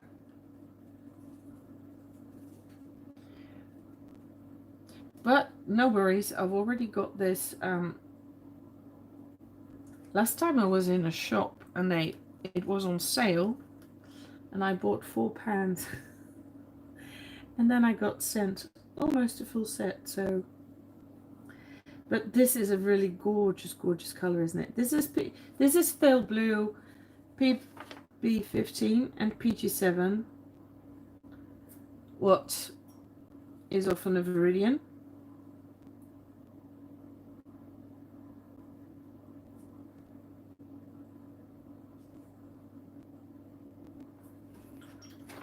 Great, great shades of blue. Right, 640. Where are you? Blue green. That's a new one. This is the last one I put in there.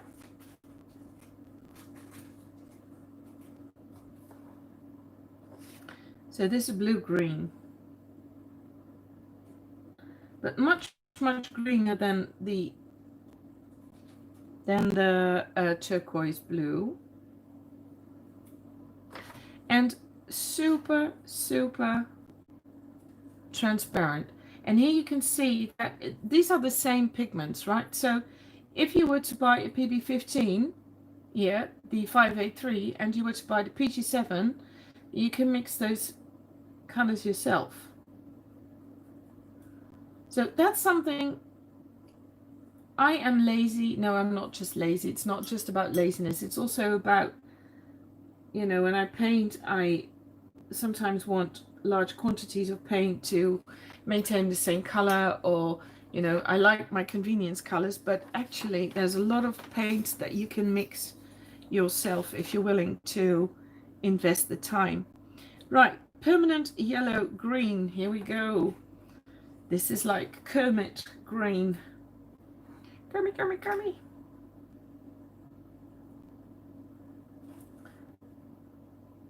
And very bright, very vibrant because of the PY 154.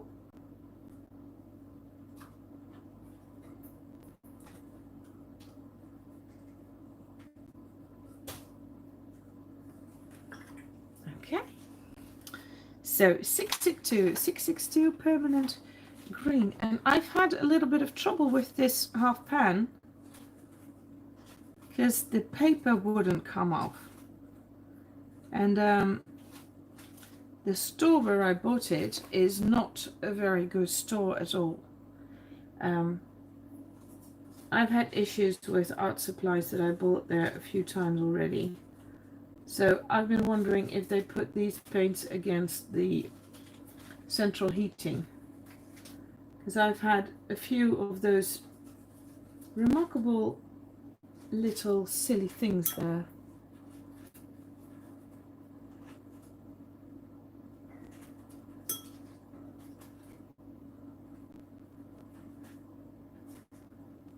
Okay, so I'm going to see if there's some response. No.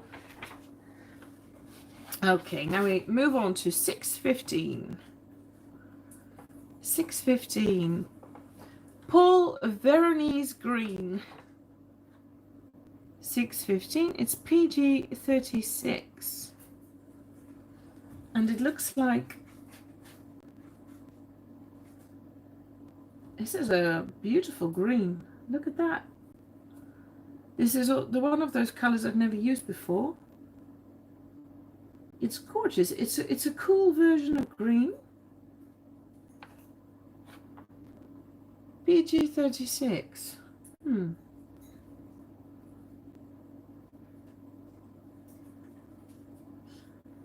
I'm trying to remember if I've ever read anything about it, because it's a beautiful, cool green, beautiful color strength,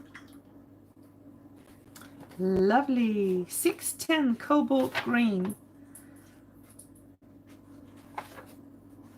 and this should granulate. It is discontinued. Boo. Like many cobalt greens, not very strong in color. Oh, granulates super heavily. It granulates straight off the brush. Look at that. Wow. It's amazing. Oh God. Why did they discontinue this? No. Oh, gotta find myself some old stock here. Beautiful. Look at that. I don't have any other paints that granulates like this. It comes out granulating from the tube. I need that. No. Yes. Sorry, it's my inner devil and angel speaking here. Do they have anything to replace that with? No, they don't. They don't. Oh my God, no. This is a sad moment, people. This beautiful color's been discontinued. Okay, now let's comfort ourselves with a beautiful emerald green, 616.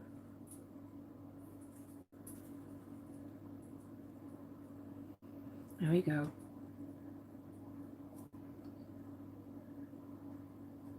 Here. This is not a very intense color. It's very transparent, but it is not very strong. See? And what is this? 616 emerald green, PG18, granulating. Okay, let's see how it dries up. 675 Thale green. Well, be prepared for an explosion. Any Thale colors are always super, super, super intense. It's like if you buy a tube of Thale blue, it's going to last you a lifetime because you simply don't need much of it. And it's also quite high in tinting strength, so the moment you lay it down, you know, the paper changes color. It's very hard to lift. 645 Hooker's Green Dark.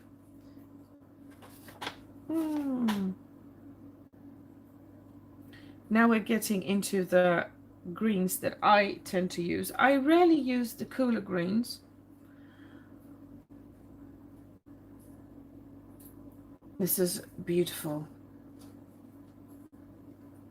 That's a very deep green.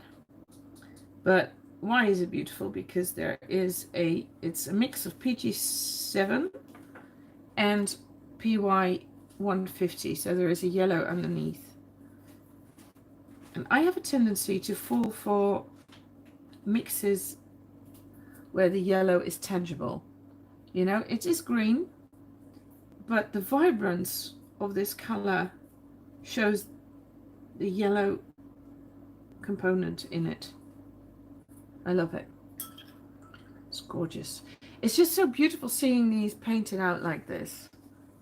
I hadn't done that. I had saved that for this moment. 644 Hooker's Green Light. That's one of the other colors that I bought to complete the set. Helen Gillis says Eastern paints tend to be more opaque. Yes, true. The Gansai Tambis are very opaque. They are, in my experience, very much like gouache. And if you like these paints, I don't think you will like the Gansai Tambis, at least not for the same, you shouldn't be having the same expectations if you buy that. 644. Okay, you go have lunch, Paolo. Thank you for being here. See you again next time. Bye. Hooker's Green Light. These are very, very intense colors. A lot of color coming off, and still it feels manageable. The consistency of the paint is manageable. I don't know how else I can say it, but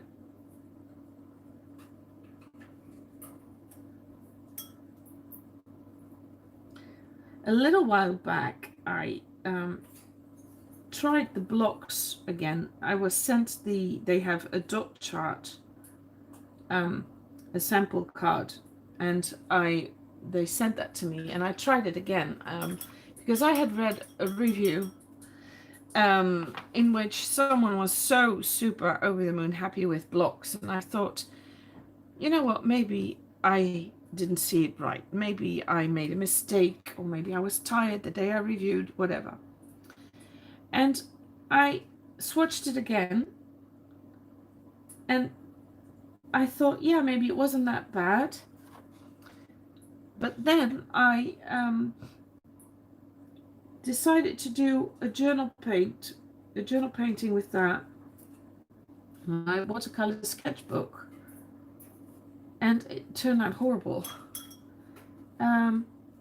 It just doesn't work for me, that paint. And it doesn't mean to say the paint is bad, but it just doesn't suit the way that I work, you know? And that's with the Ganzo Tambis, and it's with the Magellos and the Old Holland. It's got to suit you. And like, there are a couple of brands that are very much alike. I mean, the Rembrandts, the Horadams, the Winsor & Newton, the Daniel Smith, it's very much alike. They're all the Senneliers, you know. If you can handle one brand, you can handle the other. But like, when you get the other paints, they're just so different. And yeah, I don't like it. I like different and I like experimenting, but when it comes down to watercolor, I want to know how to handle my paints. I want to have control, for as far as you can have control, because watercolor is classically a paint that takes away a lot of the control, which is why oil painters and acrylics painters sometimes have a very hard time getting into watercolor paints. Only 2 weeks back, a friend of mine who paints with oils said, I'm doing watercolors now, but I hate it. It's horrible. It's so difficult. So I gave her a few tips, but yeah, it's a learning curve. But then again, it's also a learning curve when you start out watercolors and when you go oil painting, you know. Okay, here we go. Yellow ochre. I don't think you can go very wrong with yellow ochre, do you? I'm not sure if I've ever seen a brand mess that color up.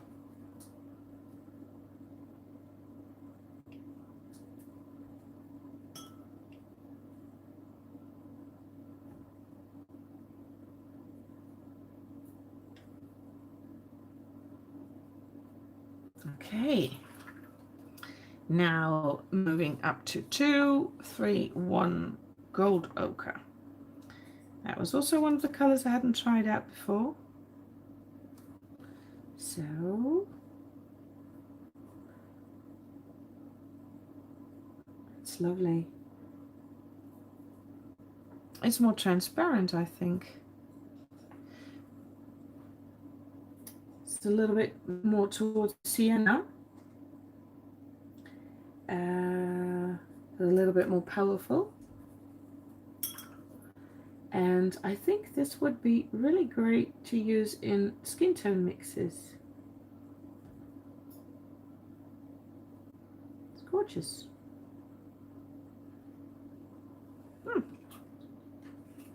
It's, as you see, it's a lot more transparent. I like it very much. Right, let's see. You love Roman Schmal. Okay, well, hold on. I have to read. Da-da-da. Hi, Mandy. So sad they stopped Cobalt Green. Yeah, I'm really sad about that too. I'm going to write that to them.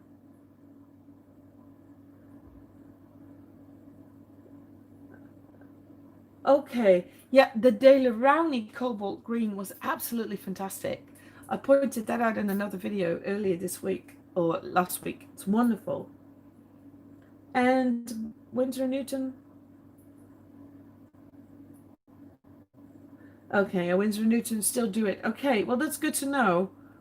because this color is really beautiful. I can already, when I see this, I immediately want to get into it and make a painting of it. The Roman Schmoll are great. Yeah, the Roman Schmoll really are great, but you prefer tubes. Me too. A favorite, Naples Yellow. Now I talked about that earlier in the video. I hardly ever use them because they contain a white pigment. When I paint, I paint in many layers, tens of layers, and any pigment or any color that contains a white pigment always lifts easily, and then you see the strokes of your brush and things go muddy. So what I hardly ever use them.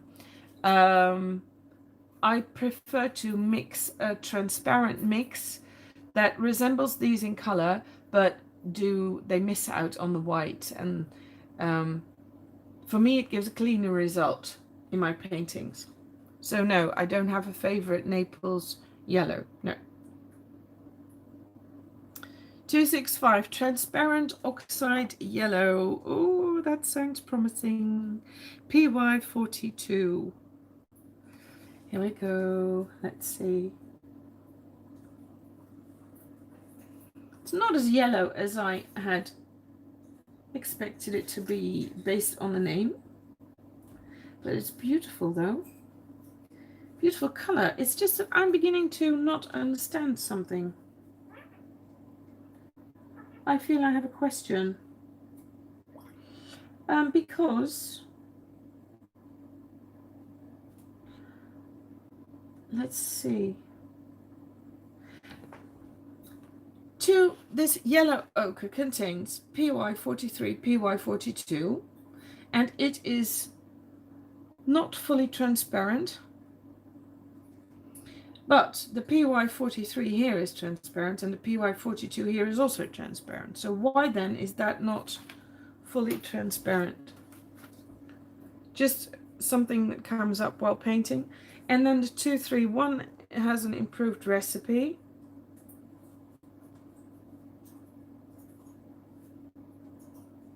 Okay.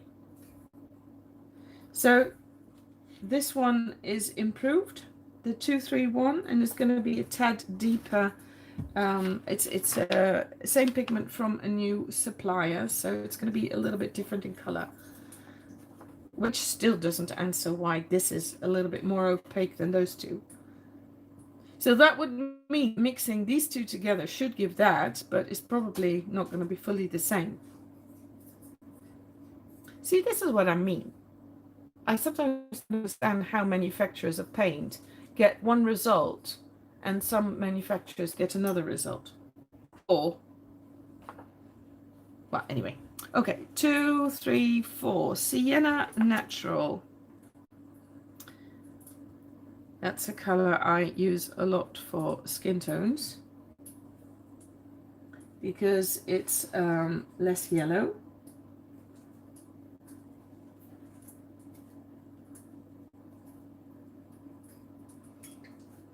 And it tends to allow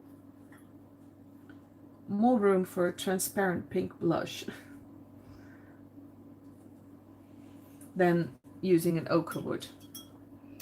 411 Sienna. Going for lunch. Okay, bye Caradone. See you next time. You're welcome. Yes, they seem...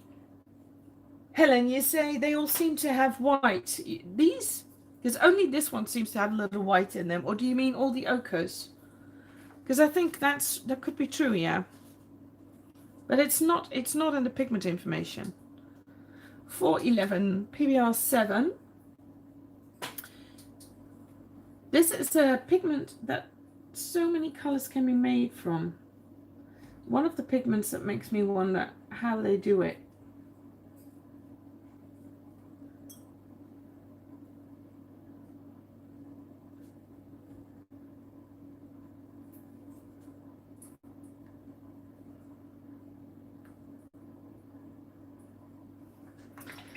It's a beautiful color, and it's Burnt sienna. Now, transparent oxide red.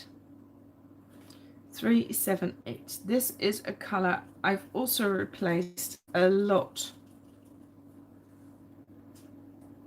And I think this is the most beautiful brown that I own. It's transparent, it's warm, it's wonderful to work in my trees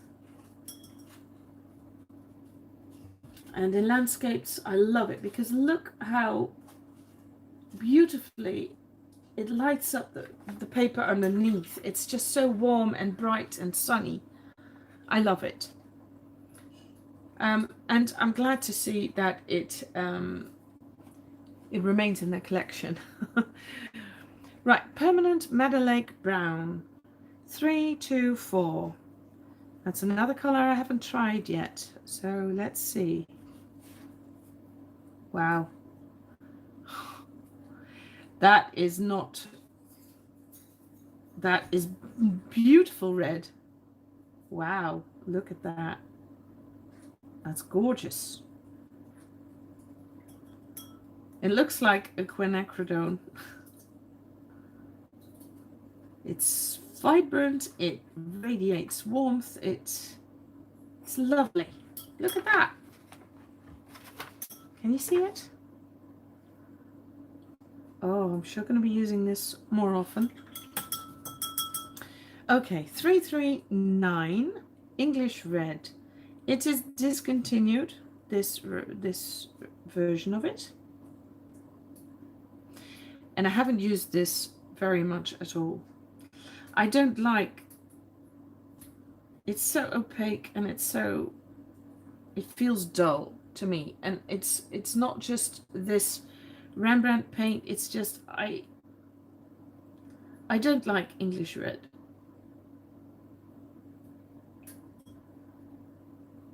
It's just, or let's just say I haven't found an English red yet that I like. Okay. It seems dull and no. But reviewing this pigment in the chart, it is a very strong and powerful pigment. It's a good pigment. I just don't like it. No, let's see. Okay. 347 Indian red.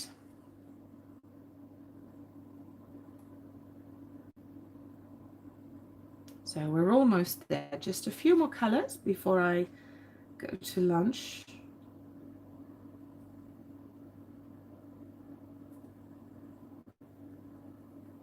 This is a super, super strong color.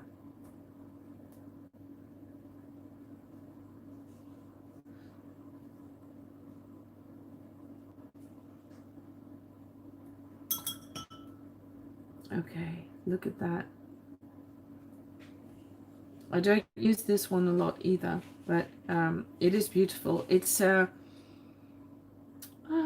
moves. It goes a little towards the purple side, I think.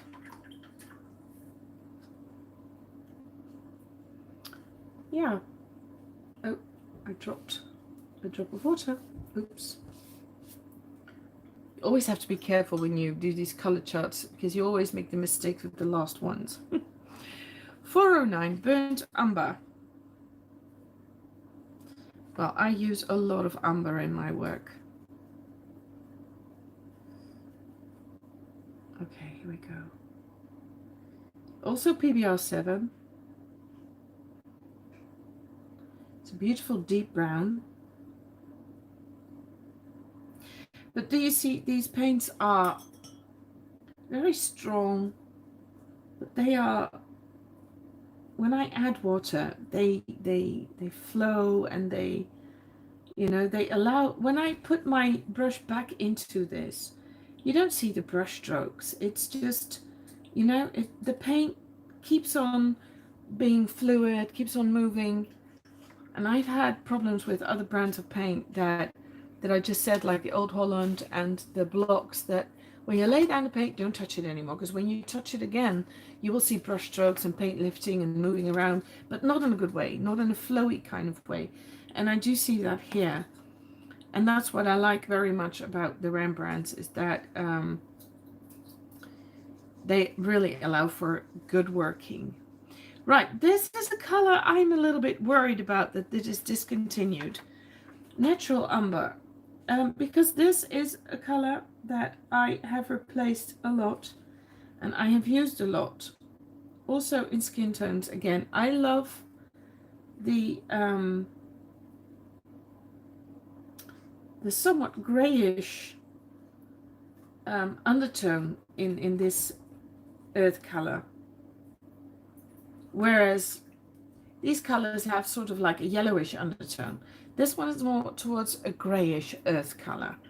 And I like that in skin tones, especially when you paint older people, elderly people.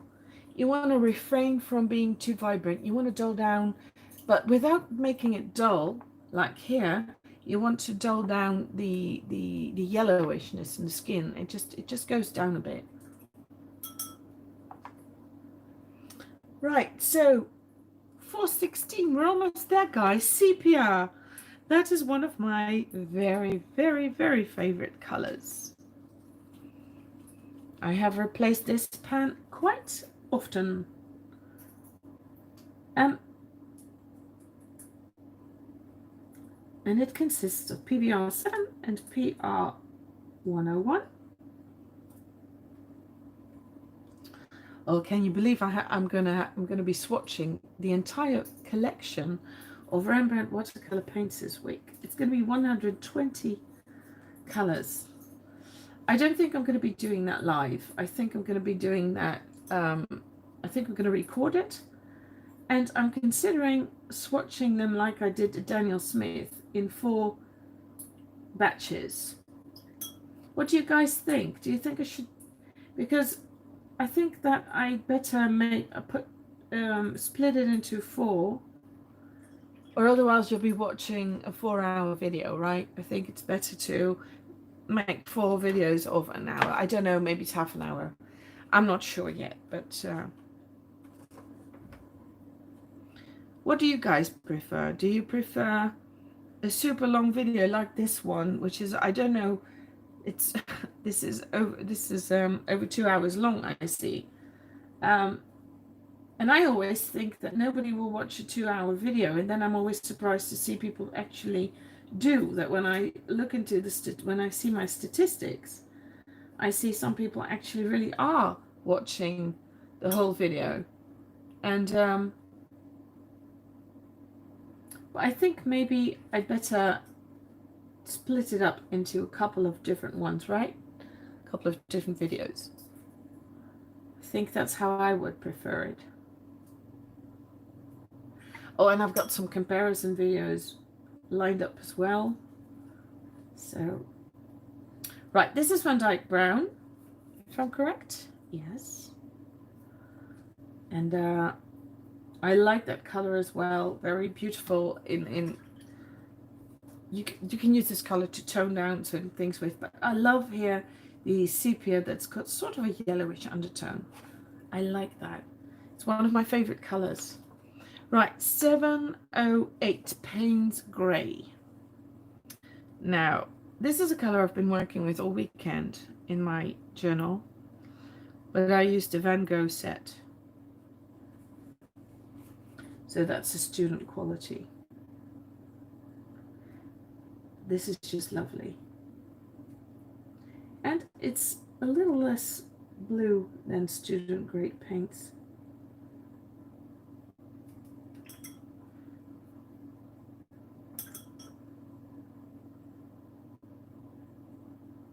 Okay.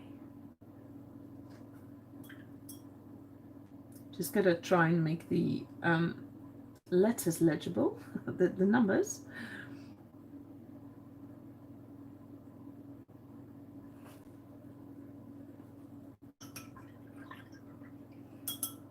Okay. And then 701 is discontinued. It's I think it's called Oxide. No, Lamp Black. 701. but it's a really beautiful black.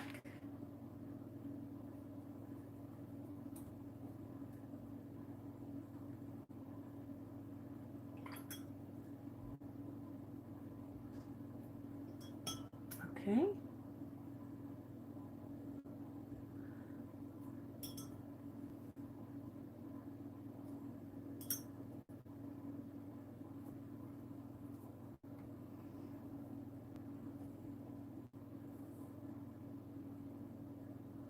Okay.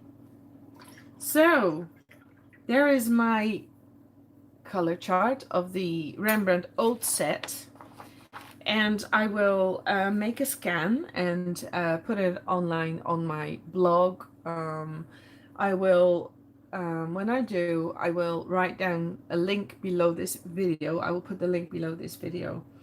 And also I want to, no, I just don't want to, I am going to swatch these new Rembrandt colors, the entire 120 collection. I'll be starting that this week and uploading the videos. I might do some comparisons. So if you have any questions on that, you can let me know. Maybe I can take that into the video and answer some questions. If you want to know about that, then subscribe to my channel so you'll be notified immediately when there is a new video.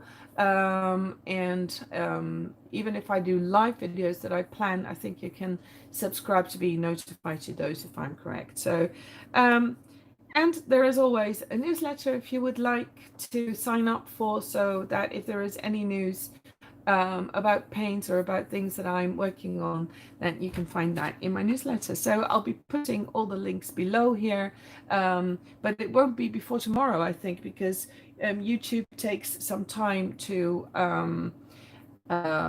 process this video, and then it takes a little time before I can perfect the post. So, well, I hope you enjoyed it. I see there are no questions at this time. So I'm also going to have lunch, and I want to thank you very much for watching, and I hope to see you again with the next videos. Bye.